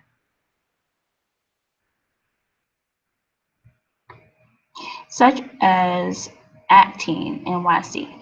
It's not just clever wordplay, we promise. Divided into 14-day summer conservatories and seasonal programs teaching Stanislavski, Meisner, Uta-Hagen, and more, Acting from founder Rita Litton has gone on to be a 3-time winner of Backstage's Reader's Choice.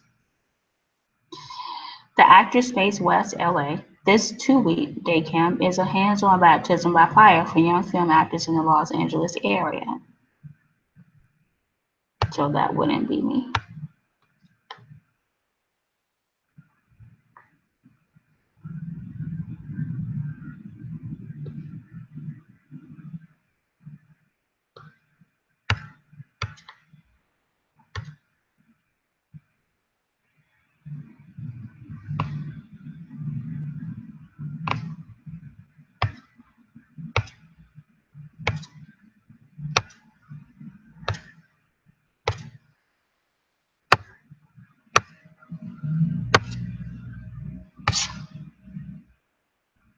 The creator of Mark Fisher Fitness can get you that Broadway body. We've rounded up 8 of the best summer theater internships from sea to shining sea.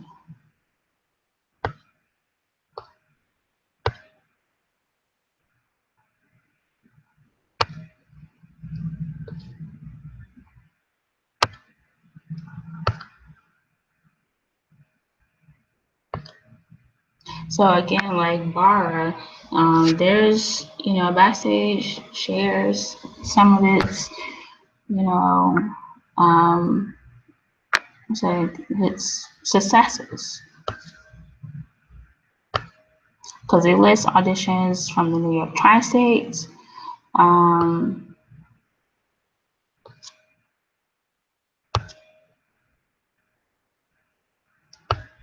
the thing about acting is I just appreciate it all as a total package, because theater, what I appreciate the most of theater that is live, and it really isn't supposed to be recorded. You're really supposed to get that live experience and what's happening in the moment. You can tell by me doing this show over and over again, and that I am a person that likes the live quality. That's how I started doing dance, and practicing and performing, and it's that live performance that I respect when it comes to theater. But what I've also learned is, as I got older, that I'm more open to the roles that have less memorization.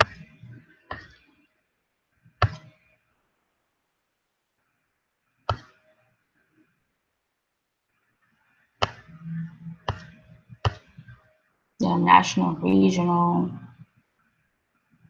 they keep track of all the auditions. National, regional casting for musicals.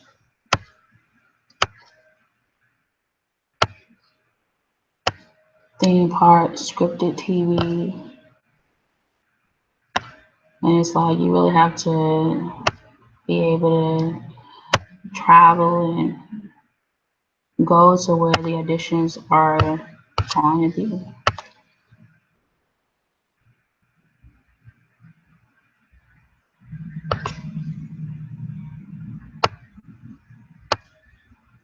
And there's something that they're doing here with Blair Underwood and Alfre Woodard, and I haven't found or know where they put the auditions for that, but it seems like they will have auditions since it's in this area.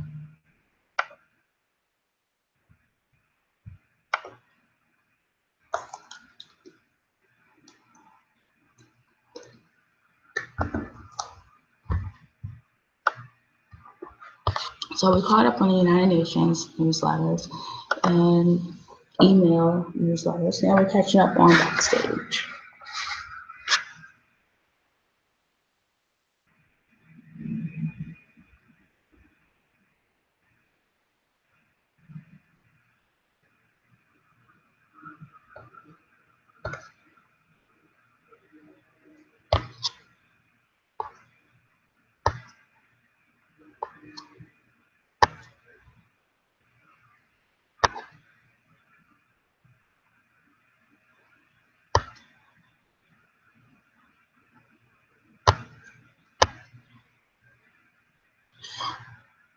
With love comes the courage to be yourself.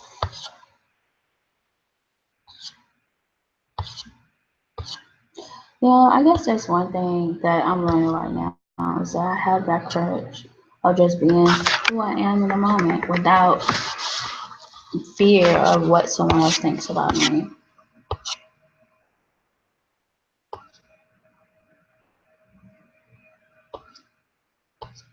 While still caring about what another person thinks about me.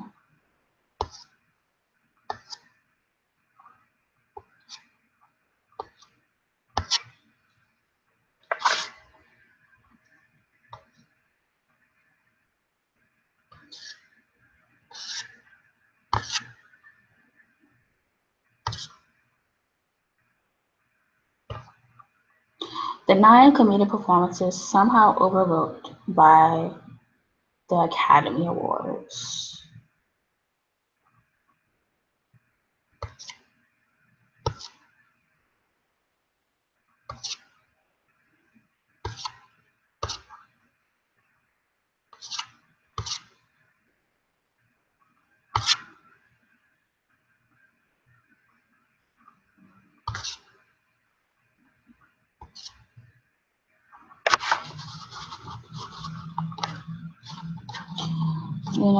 The Academy Awards don't really go into comedy a lot.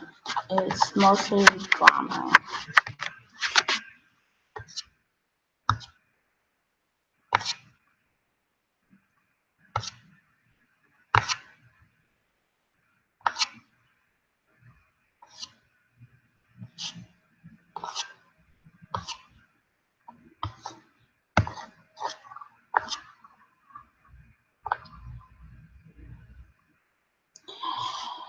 Tamara Therese by Benjamin Lindsay. Thanks to Backstage New York-based Tamara Therese flexed her muscles in a recent student film out of NYU's Tisch School of the Arts.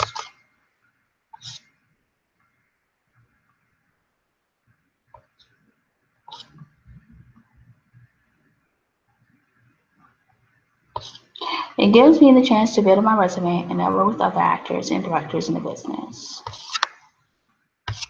So I guess networking is probably my challenge.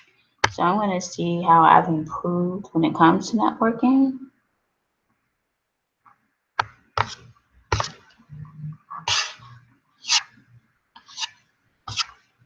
Mark Paker.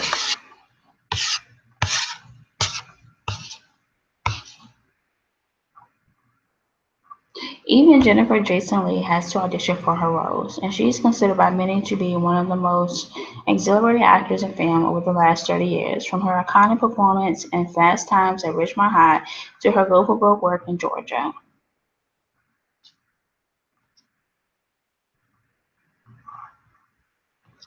I guess you want to get to a point where you don't have to audition anymore, where you're just asked to do this role.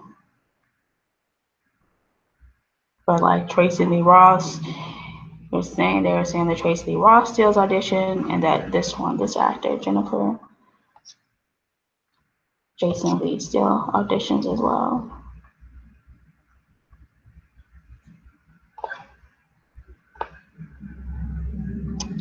But they're playing.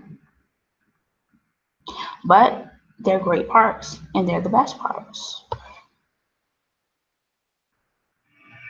Not Lisa and Charlie Kaufman's heartbreaking stop-motion animated Anomalisa, and certainly not the battered and bruised Daisy, the prisoner at the center of Tarantino's gory good time.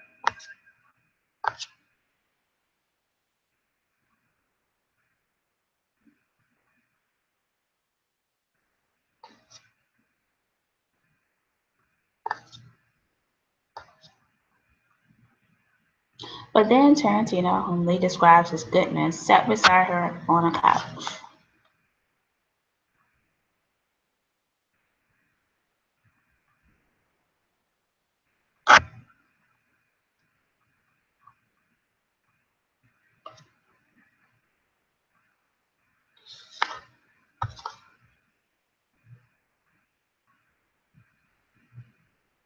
If you let yourself be open to that rather than box yourself in, if you just stay open, you can get to those places easier. And when you're working with great actors, staying in the moment is so easy because they just drag you in. Anomalisa was recorded over 3 days, but then took years and a Kickstarter campaign to complete before the film premiered at the 2015 Telluride Film Festival to acclaim.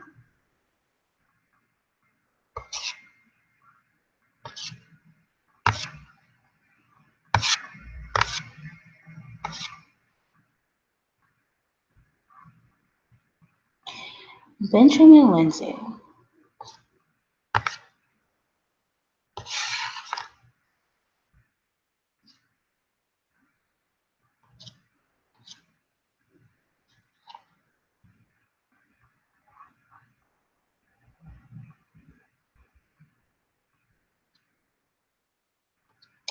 Lin-Manuel Miranda needs an Oscar, but it's only a matter of time before Hamilton hits the big screen, right? Helen Mirren needs a Grammy, and being the world's coolest grandma doesn't count here, unfortunately. Matt Stone and Trey Parker need an Oscar, and they've said they want to turn the Book of Mormon into a movie.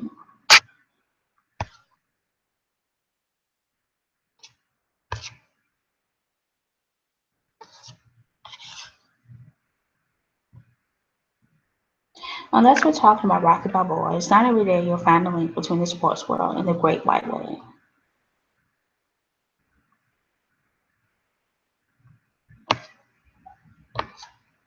If you can't make it to Broadway, go to Broadway HD. As such, the internet's latest entertainment streaming service is bringing theater greats like Bette Midler, Elaine Stritch, and Judi Dench straight to your living room. Comedy and Lane, who have 9 Tonys between them and have worked on A Gentleman's Guide to Love and Murder, War Horse, Legally Blonde, and more, first launched Broadway HD with over 100 titles in October 2015, and it's since seen substantial catalog growth due to consumer demand.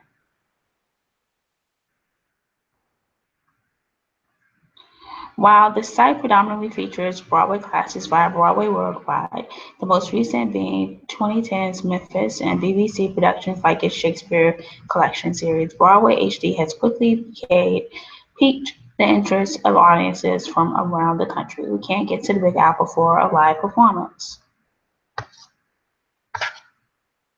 But the response was, when are you getting Lion King? The production duo's hope is to begin streaming live current-run Broadway productions over Broadway HD, much like the Metropolitan Opera's live and HD cinema series, or even the one-off, record-breaking productions of NBC's The Wiz and Fox's Grease Live. While Lane and Comedy are still gathering the data to prove this wouldn't be the case, Lane cites their collaboration with MTV for the television premiere of Legally Blonde the musical as a promising case study. When MTV showed it on their cable station, it actually branded the show so well that it did better on the road than it did in New York, Lane says. Stu and I are members of the Broadway League, and Stu is also a theater owner. We're not coming into it to support the business, Comedy stresses. The biggest fear is cannibalizing the ticket sales of the live show, and even though Stu and I don't agree entirely that that's the case, we're getting the data to prove that that's not true.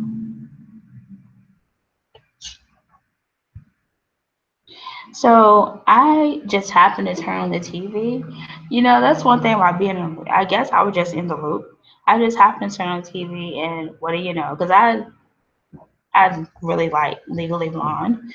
And so I just happened to turn on the TV, and here's Legally Blonde, the musical live. I was like, that is so awesome, because I didn't get a memo. I didn't get a note that they were going to be filming it on MTV. So it's good to know that it did well, that it was actually did well, better on the road than it did in New York, with it being shown on MTV.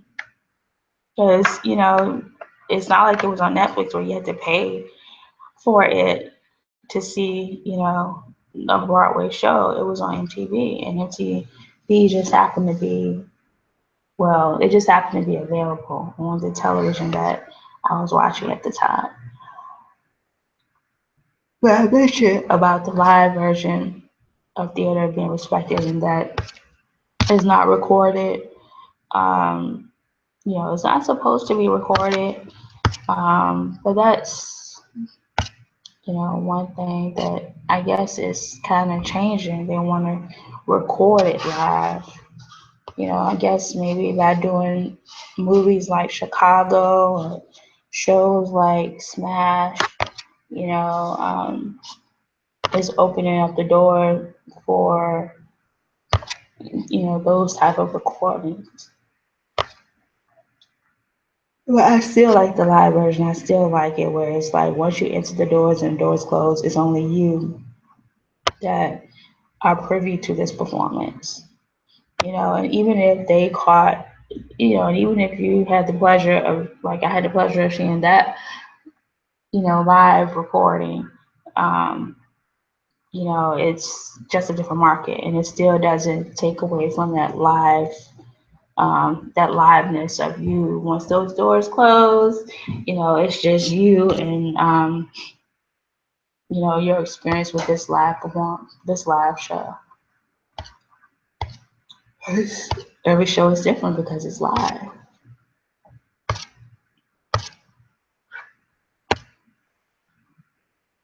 And I think with Legally Blonde, they only did one show. So it's not like they're doing every show. My thinking is it would just be one.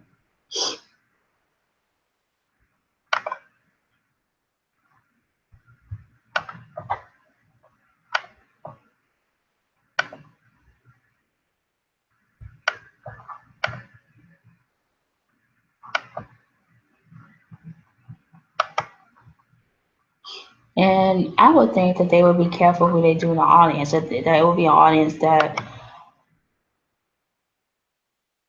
there is like a comp show. It's like friends and family of the cast.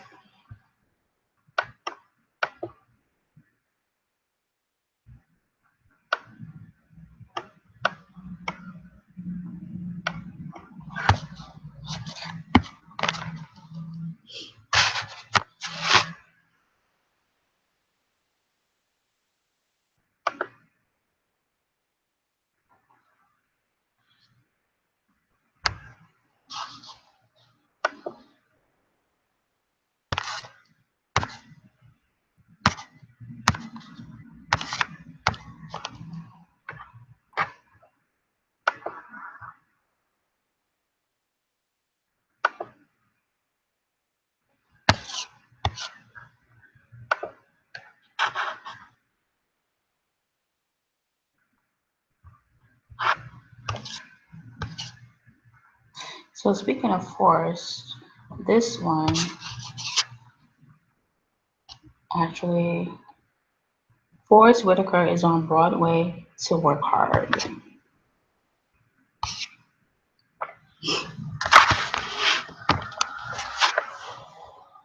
But if I had to share something about Forrest, I would share that, I want this offender out of the house, and the house renovated for the next group of people to move into the house.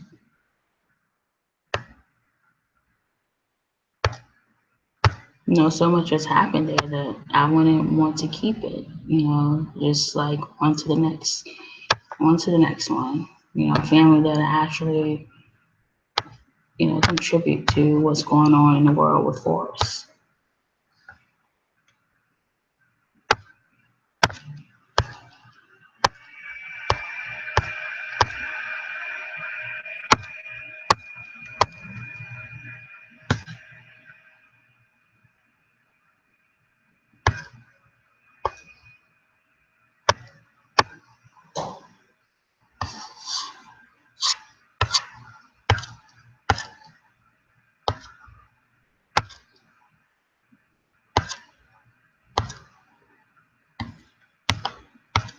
Seven of the best acting training programs at professional theater companies.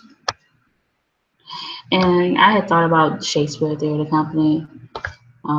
Again, it was before I really thought about it. It's like when you think about Shakespeare And, you know, it's like, what in the world would I actually do? I'd be the stage manager, because would there even be any roles for me? But that was another one that didn't get. So the very best way to keep up your craft is to keep training. But what if you never get chosen and you're just training and training to the day that you die?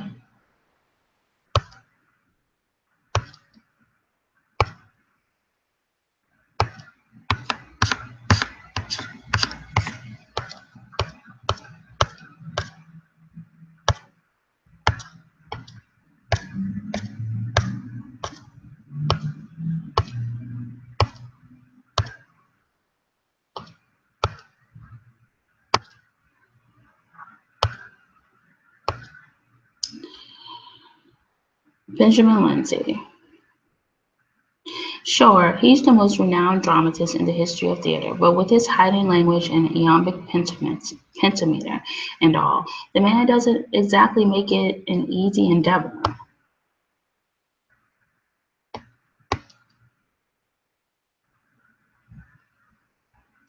It's for this reason that the Bard's Canon is tough work, certainly, but also why it continues to be essential knowledge for actors today.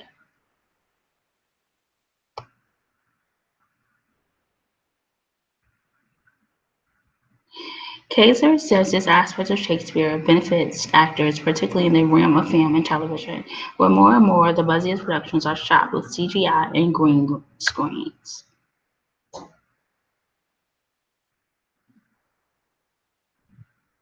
Being on an empty stage and having to imagine an entire world around you, exactly the same muscles as standing in front of the green screen, and imagining everything that's going to be provided for you digitally in post production.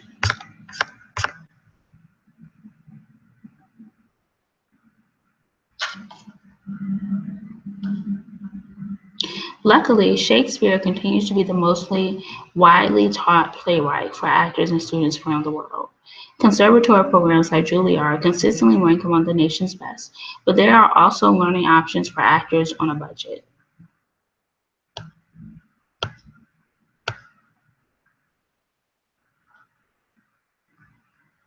The Shakespeare Standard itself is also an excellent place to get started with the Bard. So I was just mentioning about Shakespeare and, where would it be for African American or a Black woman, or, I don't even identify myself as African American nor Black, um, just because of knowing African American and knowing Black. But still, there are majorities in different types of communities that do.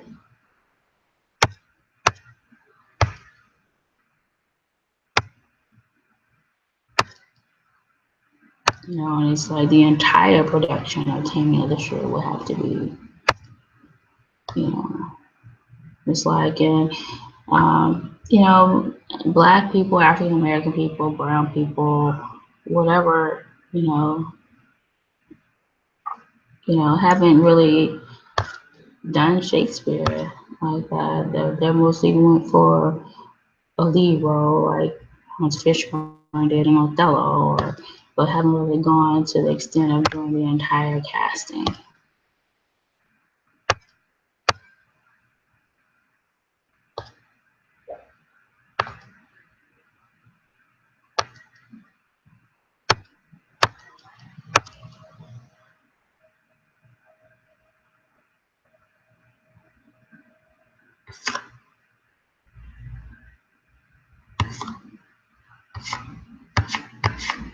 Here's another MFA program in theater. And I didn't want to get it in theater. I want specifically acting. And that will run the gamut for theater, film, television.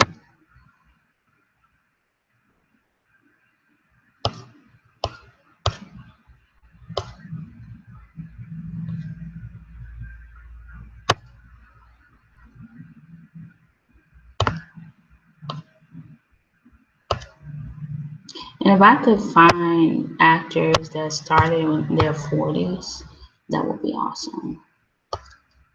You know, and had successful careers that could sustain them, you know, or, you know, popular actors that started in their 40s.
The Walking Dead star brings two plays to NYC and cements her status as a force with which to be reckoned.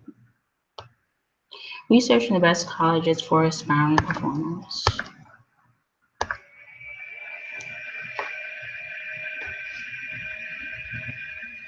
So so far with regards to acting, it's always been, you know, at a acting academy or, um, you know, uh, like a freelance acting instructor.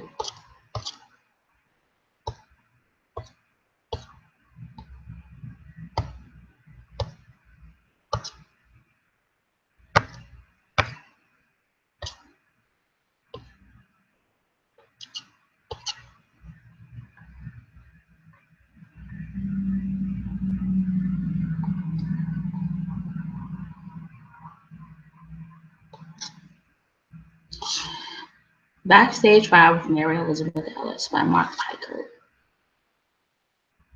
Rob Lowe played a lawyer in television and quit at the height of his career to move back to Boise, Idaho because he had a crisis of identity. He moved in with his brother Stuart, the guy who had to work hard for everything and who has a normal family. One thing I really learned is trying to keep the bigger picture in mind.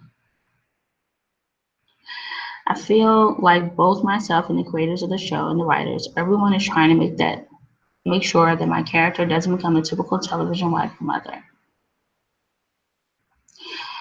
Oh, and so I feel like I've really learned to say, let's look at this line. And I'm lucky enough to work with showrunners who say, oh my God, of course.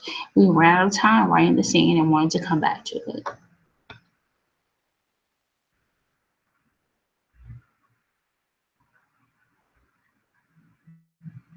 It's also interesting to have a history in theater because on Perfect Couples, on episode 4, I was like, guys, what's her job?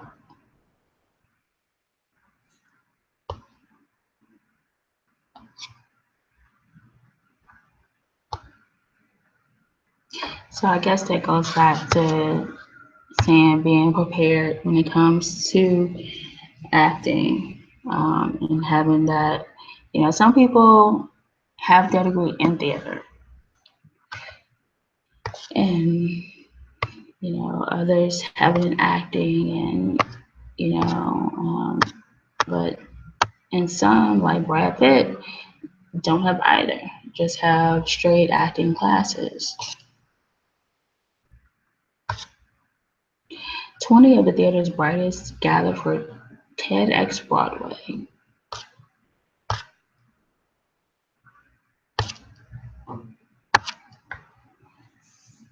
You know, I haven't even been looking for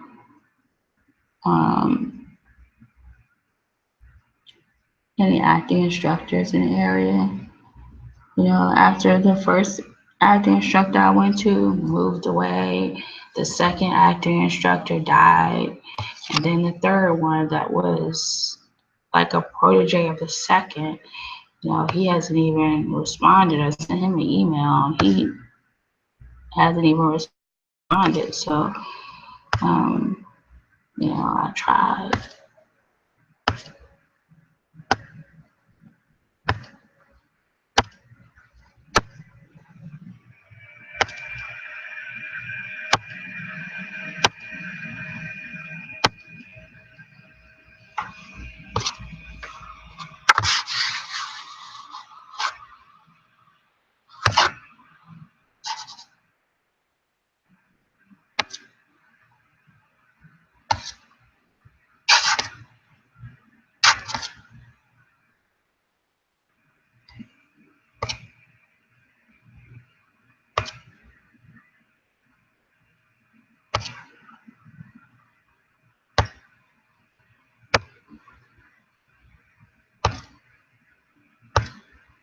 So I was interested in going to NYU, but you know, I was kind of turned off by me going there before, and you know, neighborhood, and you know, so I wasn't really impressed by the neighborhood that NYU was in.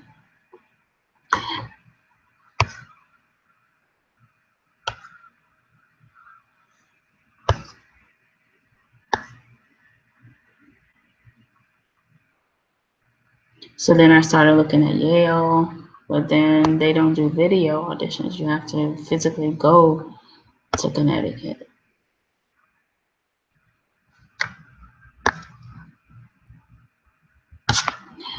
And I'm catching these, you know, programs they're advertising backstage. You know, they're either bachelor's or their master of fine arts.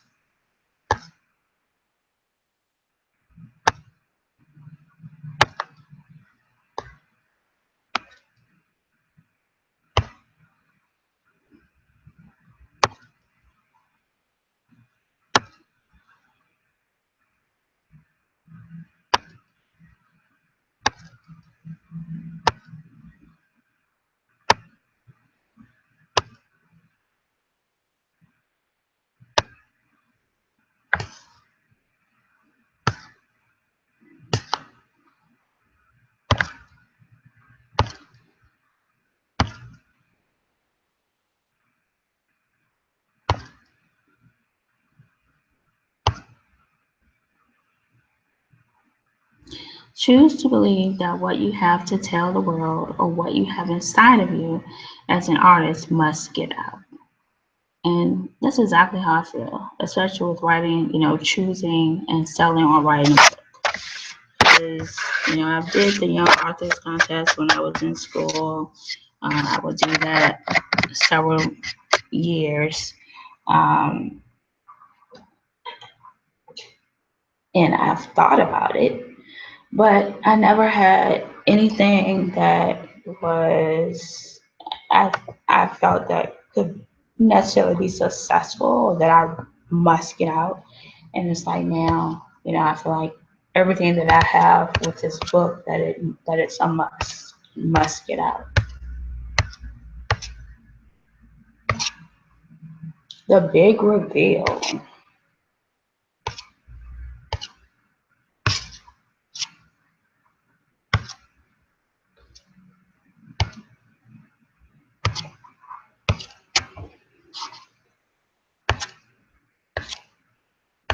You know, and I guess I have to also process, you know, when there's so many people going for the same thing. You know, if but is it really? You know, are they really going for the same thing that you're going for, or are they just going for it? But when I say the same thing, I mean just their niche in the same industry.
What if I'm not suited for getting a master's, in acting because they're all MFAs? And what if that's not, like, I haven't,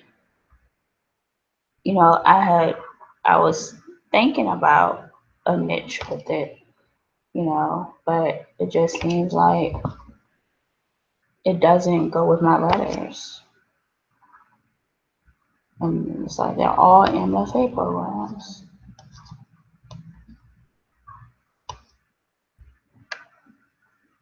You mean to tell me not one university thought of doing a Master of Arts in acting?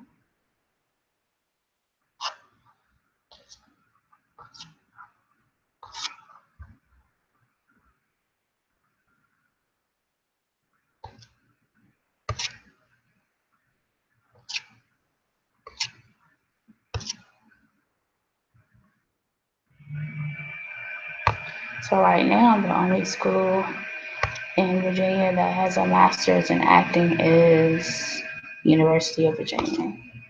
And I went there when I was 9 years old.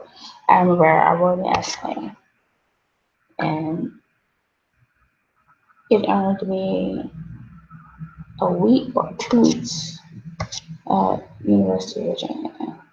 And it was just doing things like artistic things, and problem solving. And we would ride the bus, as if, we were riding the bus going to our classes.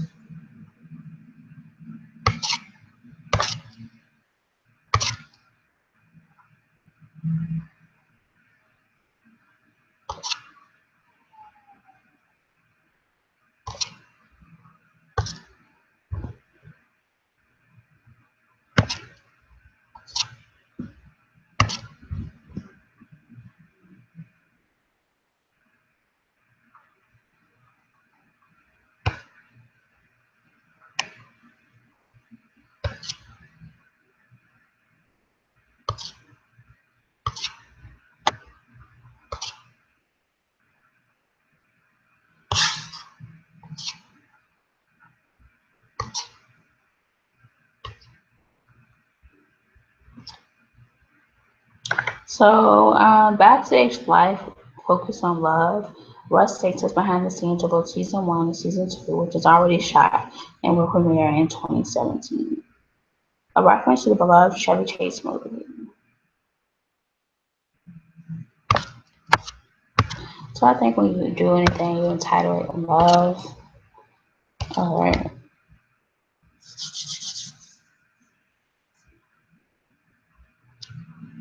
um, that it's something that you need to be careful with. And the school that I applied for in California, I wasn't impressed by one of the teachers that was there, showed up for the audition, was one of the ones to audition you. And I wasn't impressed, but you didn't know that was who was going to be there prior to going. So I felt like I was wasting my money going there. And it was such a time, because after I paid my ticket, I asked my cousin, she wouldn't even give me a ride to the place because, you couldn't leave your car overnight. And I didn't know that you could leave your car. Like, it was only a certain amount of time that you could leave your car. But when I got there, I didn't even know that you could, but it was like $2 a night or something like that. Melissa Roach wrote herself a raunchy starring role in The Bronx.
So when I go through backstage, I'm trying to look for some of the people that are in my class that would have gone through some not necessarily the same, but similar situations that we would go through.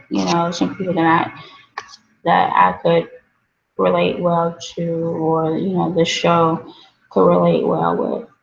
Polish the brass with when it comes to security and law.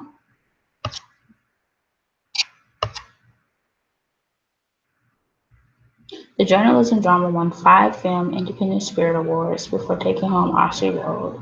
Benjamin Lindsay. Spotlight came out this weekend as the big winner all around.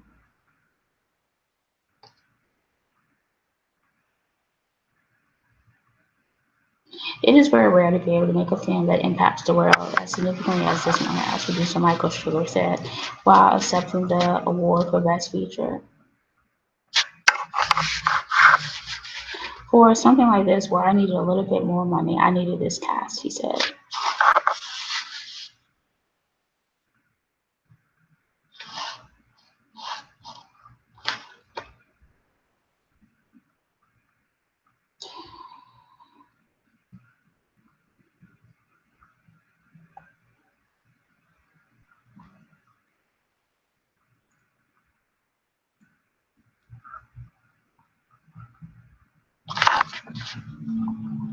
They deserve to be congratulated for their courage and their tenacity in making quality independent film.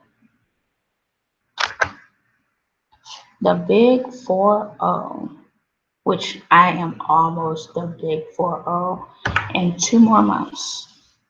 In 2 more months, on July 14, I will be the Big 4-0. And I made it to read the Big 4-0 right before I turned the Big 4-0. But back to Michael Sugar and Spotlight. I remember hearing about Spotlight, but I still haven't, seen it. I didn't get a chance to go see it at the Bird, because I'm pretty sure the Bird probably had it.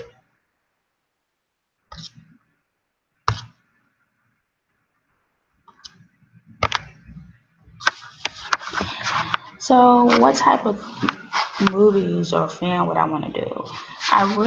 One thing that I kind of got was The L Word, with Catherine Morning, Jennifer Beals,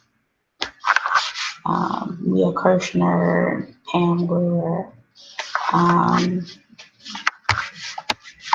I really got, what the writers were trying to get or were trying to say with the L Word. So something along those lines, I would be open to doing. By Benjamin Lindsay.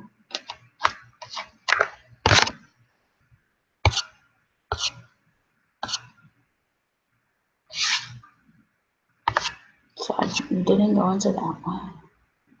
But yeah, something along the lines of the L Word, I wouldn't mind doing.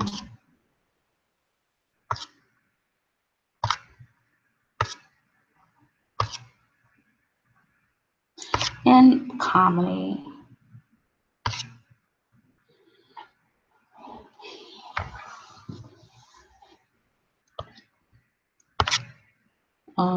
The show, I think it's called Daytime Divas. It's supposed to be a comedy spoof on daytime shows.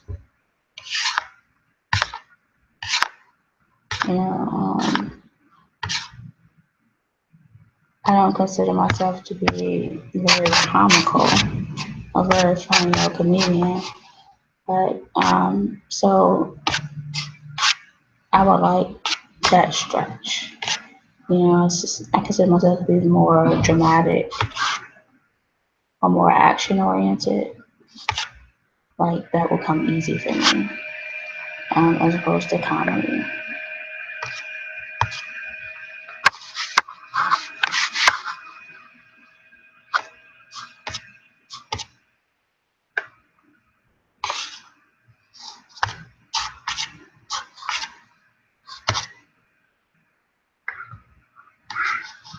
Benjamin Lindsay. To dance on Broadway, you need to be able to do just about everything and anything that might get thrown at you, says director and choreographer. He maintains, though, that much like Shakespeare for the actor, ballet should be the foundation of it all. I still believe the ballet is the greatest base that any dancer can have because it just gives you a foundation to go in any direction and it keeps your instrument in the best possible shape. I can watch a dancer dance and I can tell they have ballet training. Really? Well, I wonder if he saw me dance, could he tell that I had ballet training? In the last year alone, he took Kinky Boots to the UK's West End, brought Gloria Estefan's jukebox musical On Your Feet to Broadway, and opened his most recent creative venture, the Broadway-bound Gotta Dance, for a limited run in Chicago.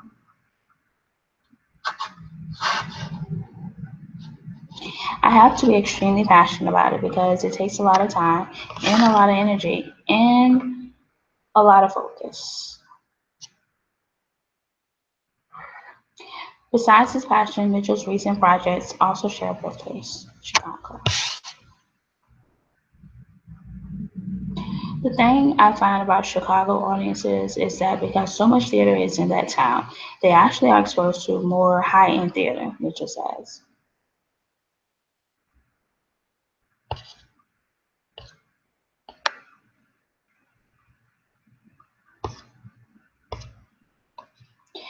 He assures I've already got them blocked in for the year.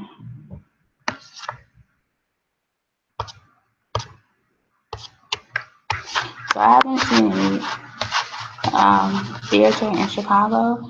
I did get the chance to go see Chicago actually in New York, but it was tough staying awake, and I felt as though Wendy Williams didn't do the best job that I would have liked for her to do. Um, I thought that it was tough for her live.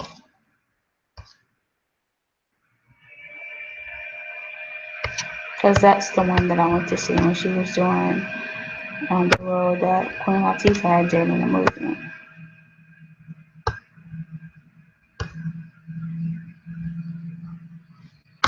And it felt like she was reading from a teleprompter.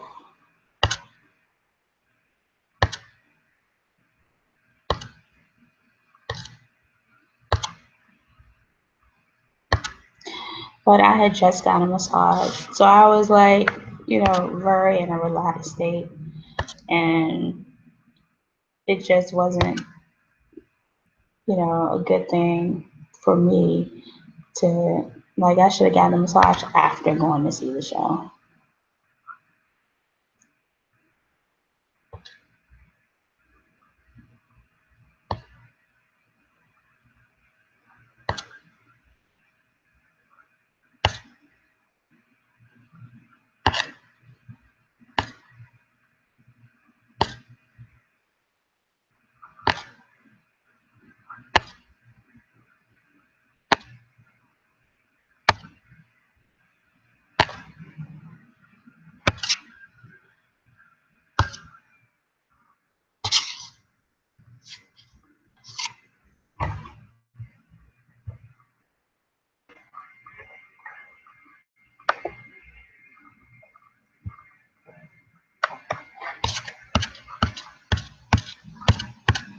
So we still have a lot to cover with backstage.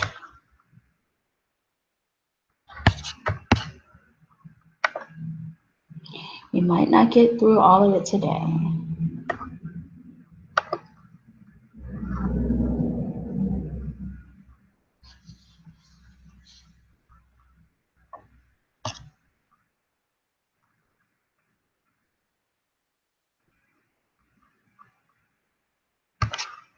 Is it possible to be put out in the industry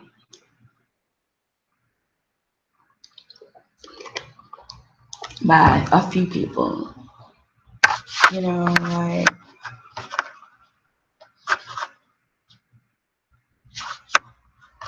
Like, so I'm just wondering, is it, I can see it, but is there going to be people to help me be it?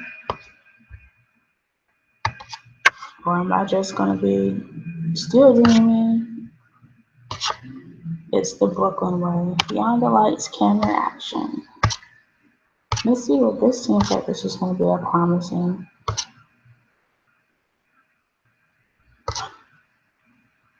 issue.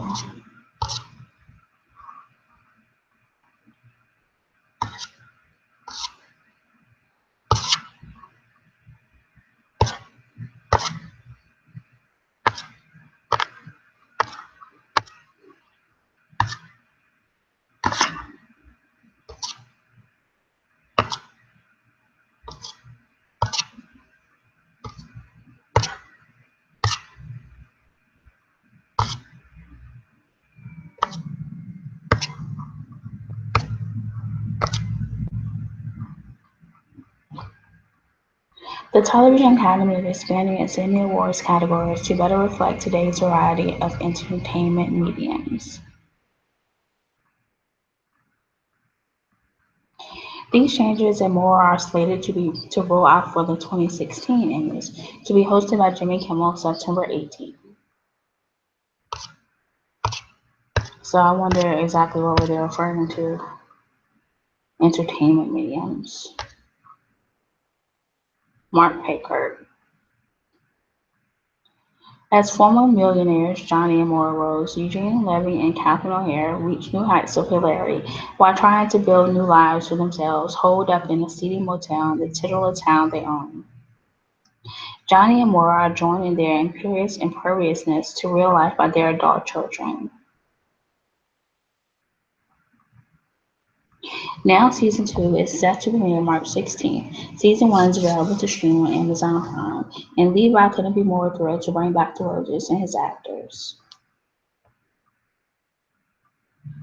Season 1, we looked at how to get out, and with season 2, it's more about what we do now that we're going to be here longer.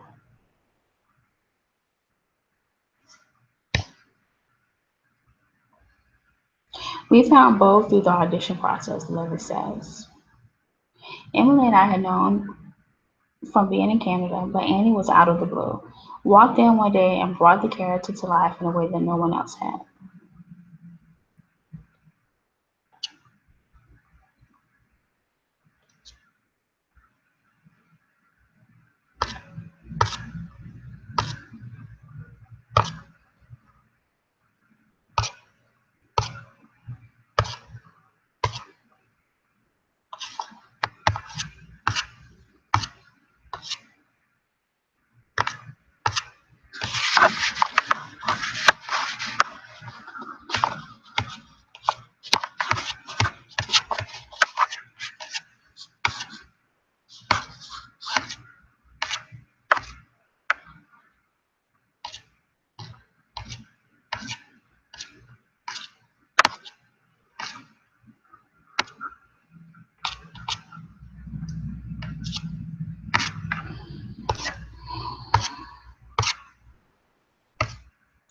It's the Brooklyn way.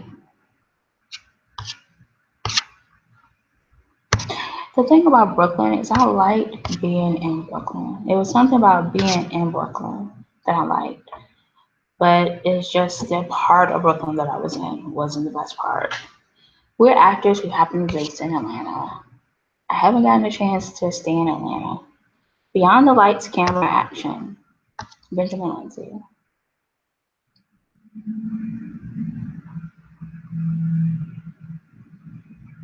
According to Bob Bassett, founding dean of Chapman University's Dodge College of Film and Media Arts, prospective film students are wrong in thinking a film degree mandates they'll one day sit in the director's chair.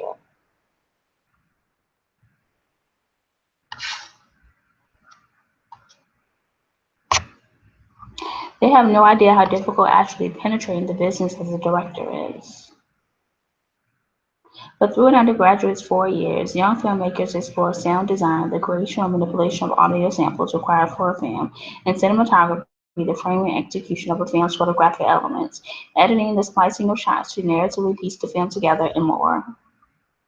They may find their passion is on the business, producing, or even architectural, art, and production design side.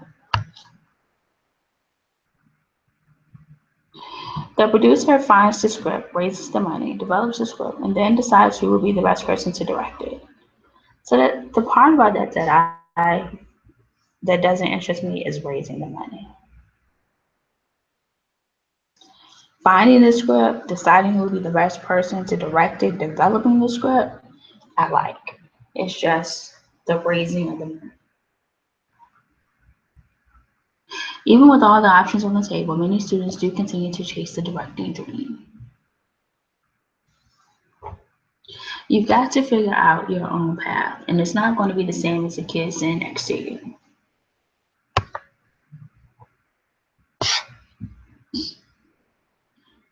Jessica St. Clair grew as playwright husband Dan O'Brien by his play The Body of an American, Dissecting the Body by Mark Pickard.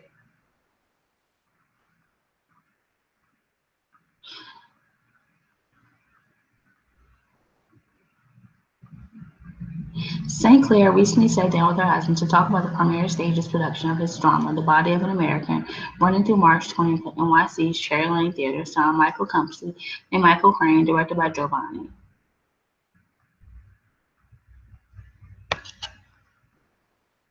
Jessica St. Clair. Let's go back to the beginning.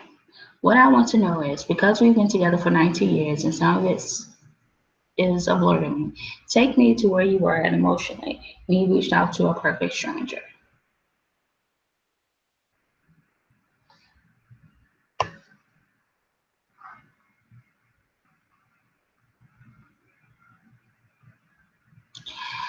Well, take me to where you're at emotionally when you reach out to a perfect stranger. Well, emotionally, when I started going back to church, when I went there, I, and I didn't know anyone. Everyone was strangers to me. And now I'm getting to know who they are a little bit more.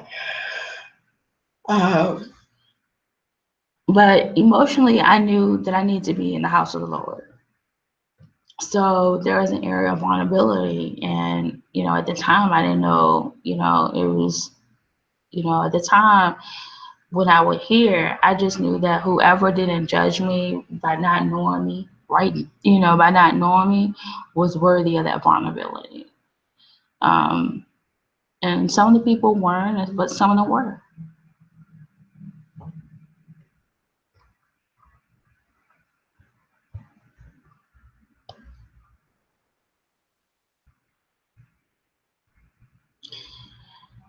But when you see The Body of an American, which has Paul's photo of a man being dragged through the street, you're surprised at how funny it is. Well, I don't think that would be funny, seeing someone dragged through the street.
So I'm catching that they were casting for the background for Hidden Figures.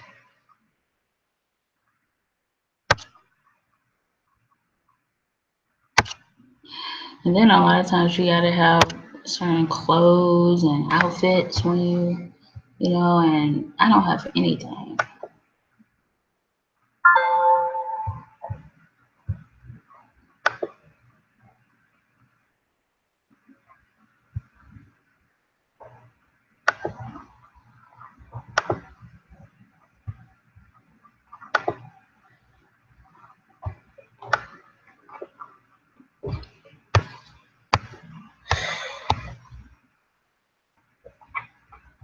So let's see. It seems as though we have, oops.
So this one issue might not be able to go into March 17th.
Now I'm gonna go back to March 17th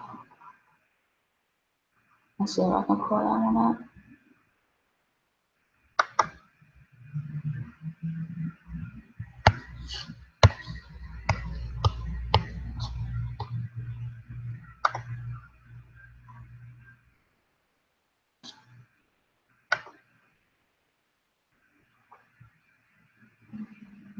It's working now.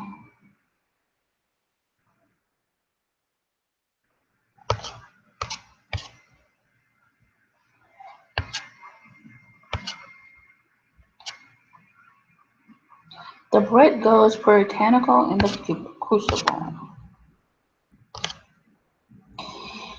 But so I'll go with what I'm blessed to have.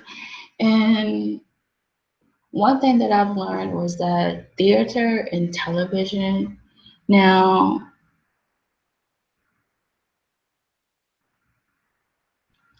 with what it is that I have, and that's why I'm having such a question about the MFA, because what it is that I have is like there's a lot of people that look like me supposedly supposed to dominate theater and television. Maybe not film as much, but when it comes to theater and television, it's supposed to be dominant. Um, it's like I can, with what it is that I have, I should be able to make more in theater and television than film. And you would think that you'll make more in film because it goes to DVDs and but it's supposed to be in theater and television.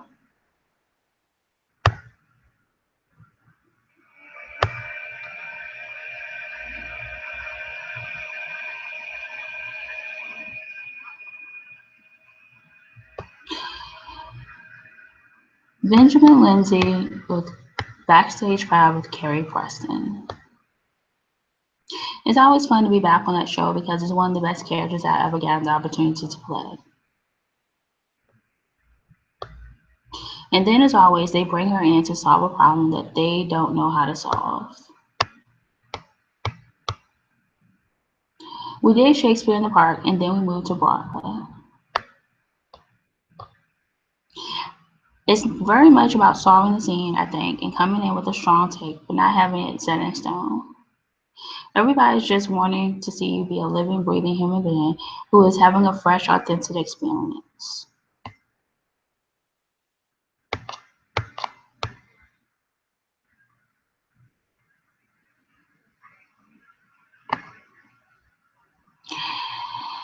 Looking back, I wish I had the wisdom of the many years of auditioning that I have now to get out of my own way, to know that my training and who I was and what I was bringing to the role and all of that was enough. I was the kid who started her own theater company in the backyard in the 7th grade. That definitely wasn't me.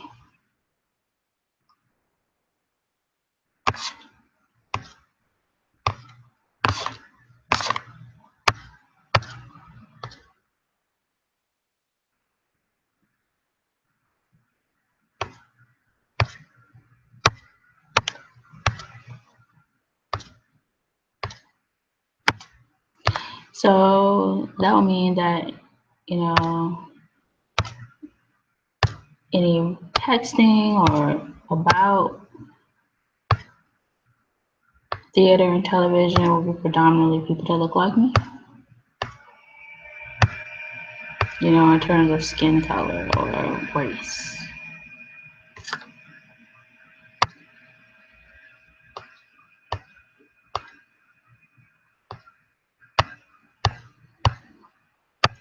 And I guess, it's like it took this long for me to reach out to a college or a university that has predominantly, people that look like me. I was thinking of it, a lot of, many of the people involved when I wanted to go to Hampton, Howard, Temple, or any of the other African American schools, Virginia State. But the school that was for me to go to at that time was Virginia Union. I mean, not Virginia Union, Virginia Commonwealth. Benjamin Lindsay.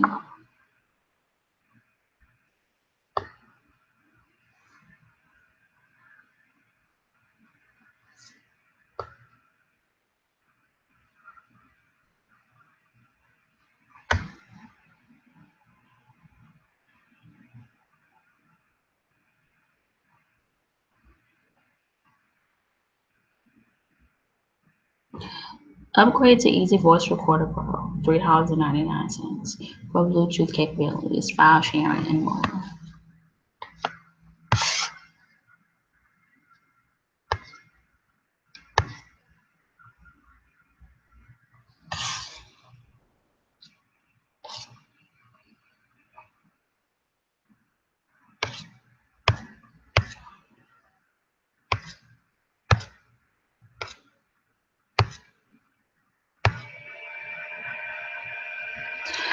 Because I have to admit, I want to see more people in my class um, doing things publicly, public things.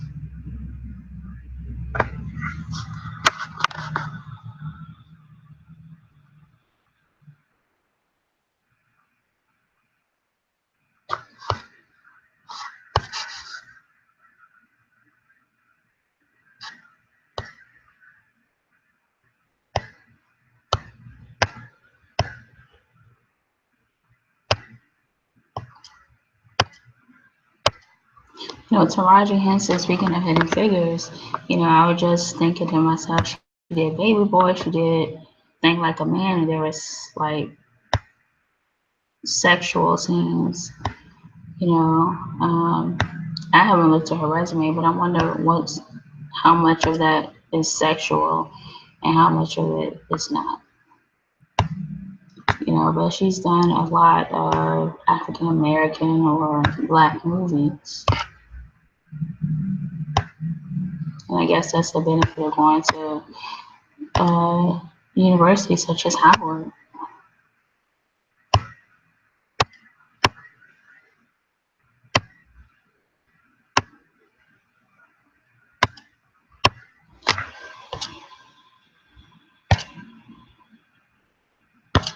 But again, I'm for lifting and advancing and evolving the people in my class and putting them forward.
Benjamin Lindsay.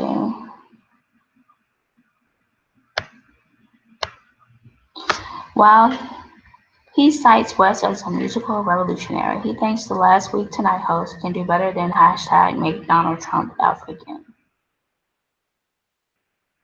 Now splitting a cheese plate and bruschetta, he hones in on someone else's thought-provoking art, his own.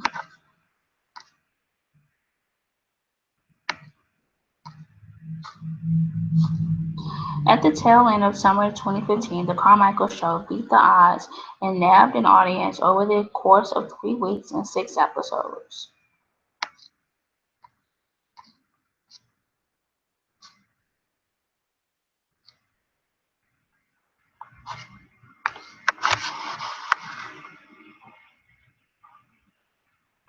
People are much smarter, and the audience wants more than I think a lot of people behind the camera give them credit for, says co-creator and Carmichael's Neighbors director Nicholas Stoller of the series Appeal. That's where the bulk of the Carmichael Show takes place, Carmichael's childhood living room.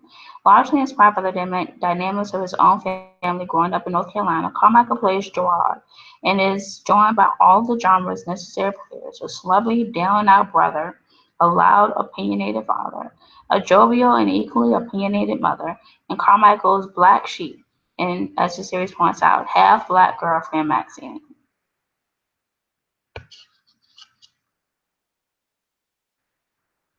Audience can trust that for better or worse, they will hear all opinions on the matter between the cast's varied personalities. The laugh that happens after the series moment is just huge because the audience is so relieved, Stoller says.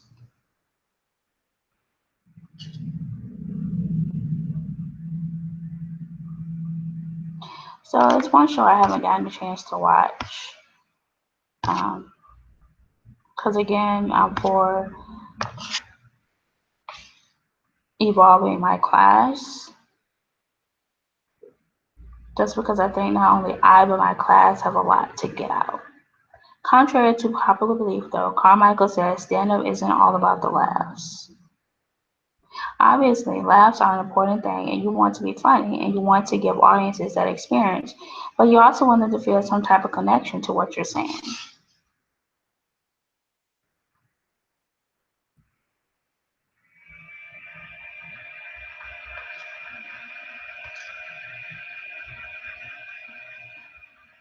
As any working actor will know, careers' early years are often the most trying, but Carmichael remembers them with clarity and fondness.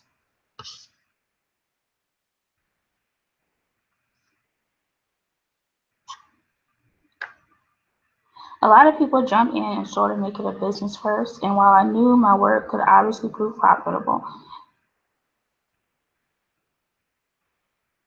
I try to hold on to that as much as I can, even while navigating the business aspect. You have to be stronger than everyone's collective caution and everyone's collective fear, he says. A show is still a business. There's a lot of money at stake, but audiences recognize when a machine created something and when something is personal and true and close. When you make something, it needs to be as pure as it can be. And that's what I feel about my book, and I feel about not just getting out what I need to put out, but what my class needs to put out as a whole is its purity.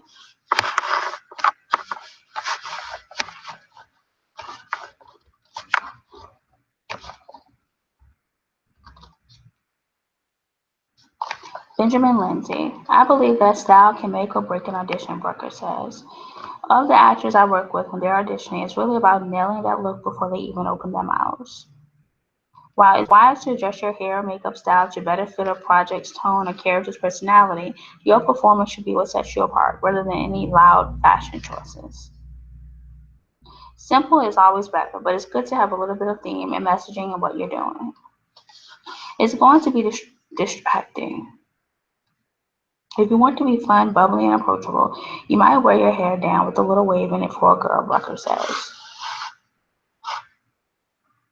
For girls, if they're looking to do something a little bit more edgy or have a serious tone, straight hair will be great, or even a center part with it pulled back.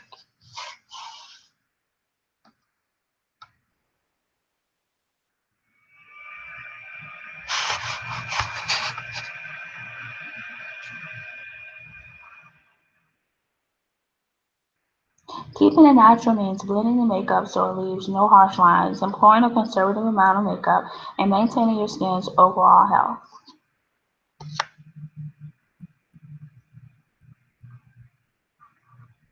If using a powder foundation, the biggest concern should be color matching to the skin. To that end, the best bet for finding your perfect personalized foundation and concealer tone is speaking to a makeup professional. That's what I would say. That's what I have questions about going back to this um, photographer, because she does the makeup and the hair. But what if, she doesn't have the foundation for my skin tone? It's too dark or it's too light. I look like a mess.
Previewing The Boss with Ben Falcone.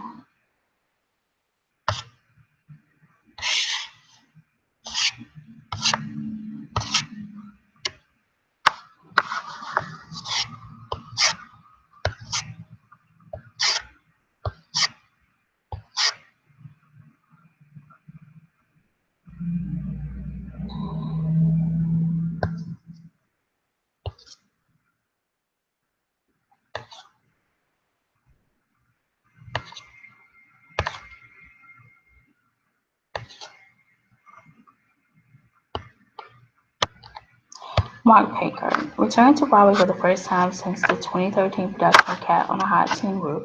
Ciarán Hinds is part of an all-star cast bringing to life a very different production of Arthur Miller's iconic drama, The Crucible, directed by Ira Van Hove. Hinds talks to Backstage during the rehearsal process about Van Hove's directorial style and why Sam Mendes led to his SAG-AFTRA membership.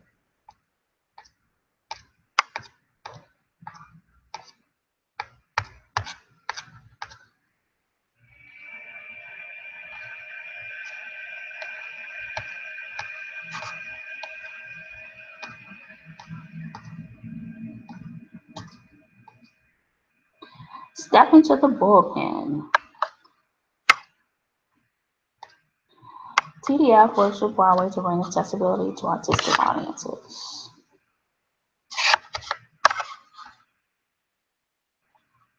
Train with the best. The rankings were determined by the expert opinion of 76,798 academics and 44,426 employers, in addition to an analysis from 28.5 million research papers and upward of 113 million citations sourced from the Scopus bibliometric database. Juilliard was just one of the 26 American schools breaking the list, making the United States the top-rated nation for performing arts universities. Benjamin Lindsay.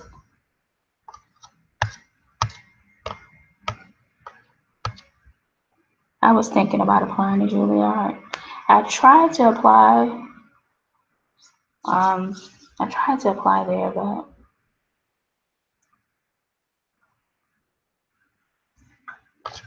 I didn't complete it.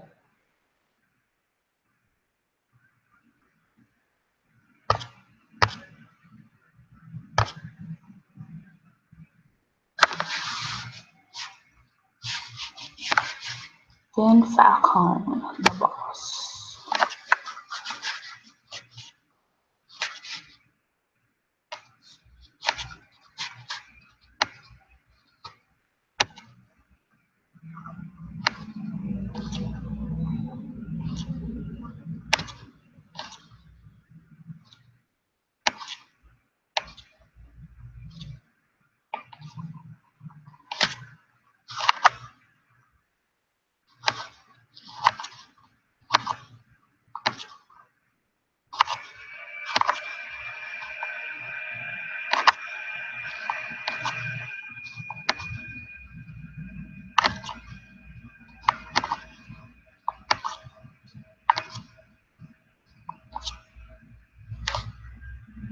Miles Ayers star Emma Yahtzee Corneally is behind on her biannual self-evaluation, but for the best reasons, by Tim Grierson. When Emma Yahtzee Corneally moved from the East Coast to Los Angeles in the early 2000s to bolster her nascent acting career, she started a ritual that she's followed to this day. I do these assessments every 6 months, she says while lunching in the North Hollywood Arts District the day before the Oscars. Putting pen to paper, Coordinator will hang out on the beach and chronicle how she's doing professionally, what she's achieved, and what she'd like to do next. And I was going to take over this business. That is so cliched. Has she taken over the business? It's been 4 years since her breakthrough performance in the poignant romantic ending Middle of Nowhere, and she's about to return to theaters as Frances Taylor, Miles Davis's captivating muse in the dark biopic Miles Ahead. But the clincher was her first day on set, when Cheeto had come straight from shooting a different time period depicting the movie and needed her to jump right into a pivotal fought scene. I just sat down with her and said, we have to get to this emotional pitch, and you have to be at this emotional level without any benefit of any run-up, he remembers. She had to start at the highest point that her character was going to be emotionally, day one, without any preparation. I knew from that first moment that we're going to be all right.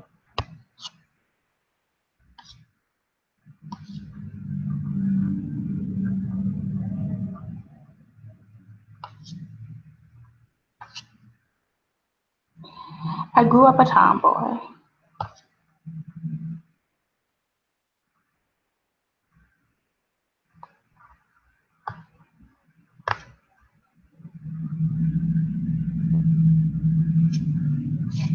Davis's obsession with controlling Taylor extended to his insistence that she give up her career to be closer to him, a request she eventually honored.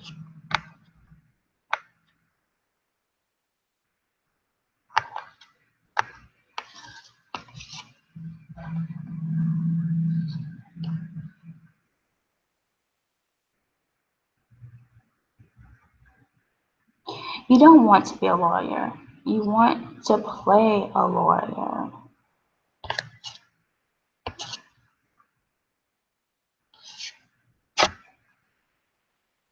I literally go to the store and get the wood and cut it in the shop and build.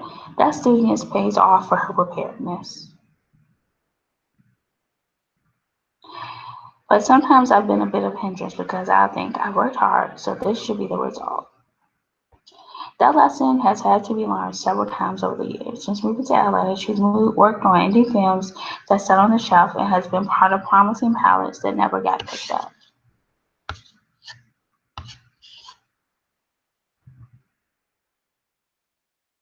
She initially went in to read for the supporting part of Ruby's sister, but impressed the casting agents enough to be considered for Ruby.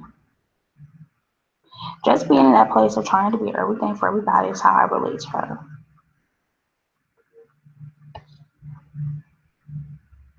We couldn't figure out why, other than the film wasn't that big.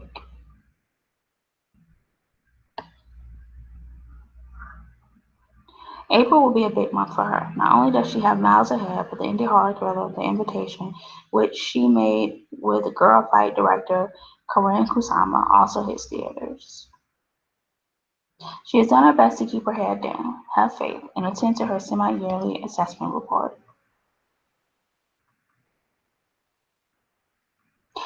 Unlike MA, you're about to be in March, and you have not finished your assessment. But I have to go to the beach, and it has to be a special thing. Coroneldi shouldn't be too hard on herself. She's been busy with the work that brought her to Los Angeles in the first place.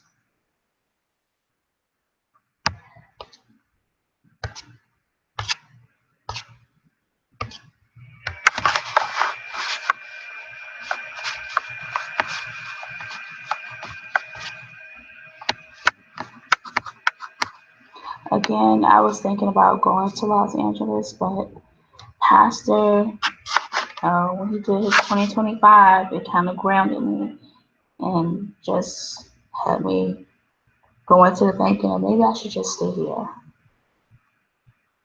Benjamin Linton. They've been cheekily deemed mafias, the notion among many conservatories that students and alumni have each other's backs, and whether that means networking and helping with job searches or offering insight and advice on how to find success. Below, 4 of the top theater programs in the country break down their efforts to connect alumni and build their family.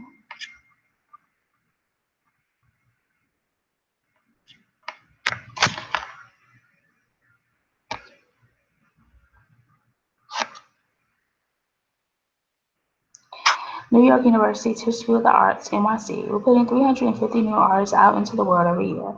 That's way bigger than everybody else, says Christopher Anderson, Tisch Pharma's director of admissions. Oh, so he was, I don't think he's the director of admissions any longer. I think it's Mark Wing Davey.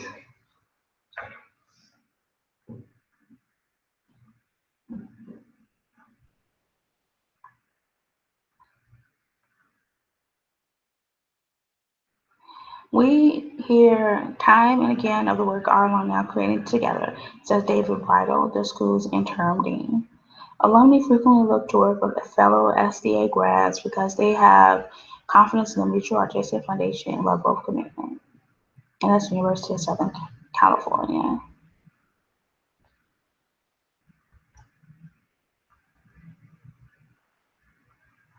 It springs from a connection with the larger purchase community and from the bonding, pride, and work ethic that lie at the core of our students' shared identity. And that's State University of New York at Purchase and Purchase, New York.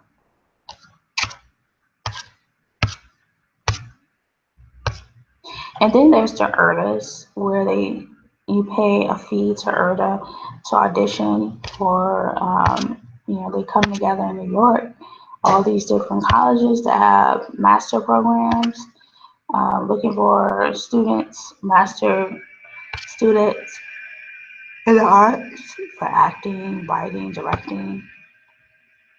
And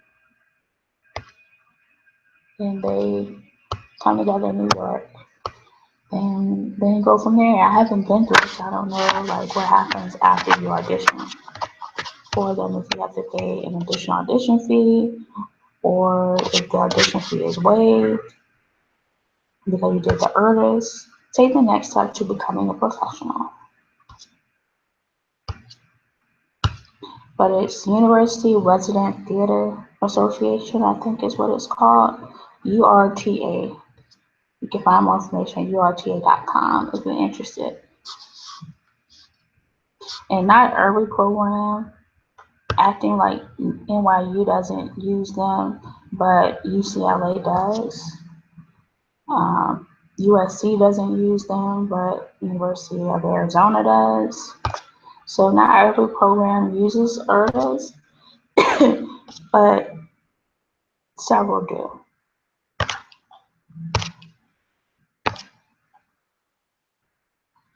And I guess it's supposed to save you some money. Instead of paying $60 per organization that you're applying to, you just pay them $100. It's around there. And but again, I don't know if you're supposed to pay another fee once they, someone sees you and likes you, because I haven't been through it yet.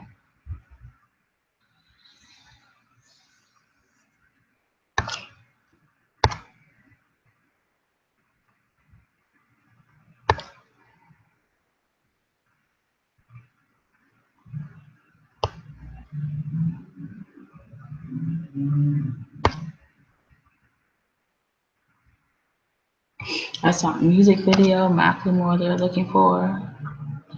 So I know that I have to be put out there because I just have a lot that, needs to get out.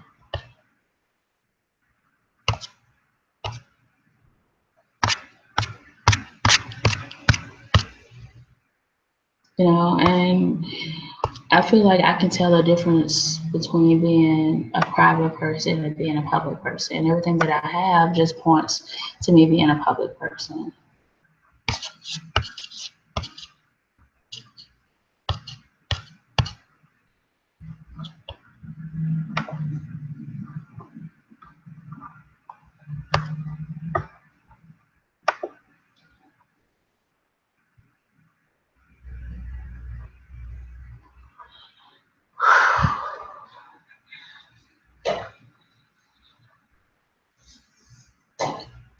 So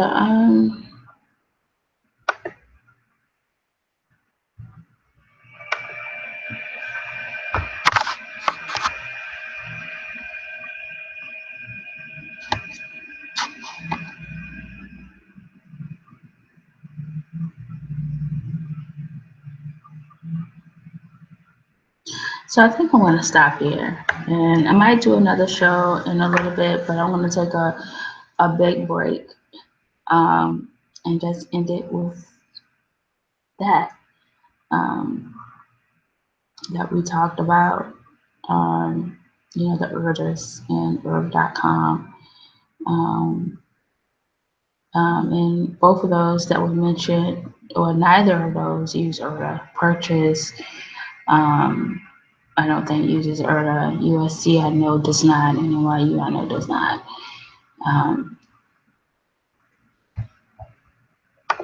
But I'm still interested in, I just, when it's IRTA.com, university,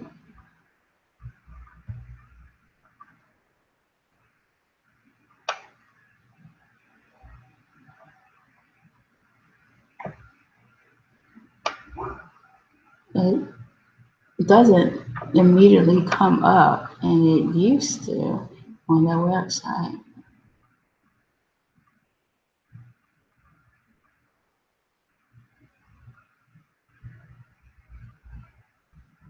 So several, colleges uses them and it's listed on their website.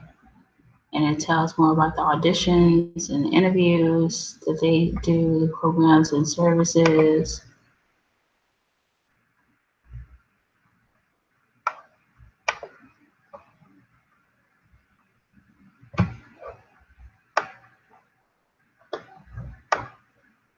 So we still have some more backstage to do.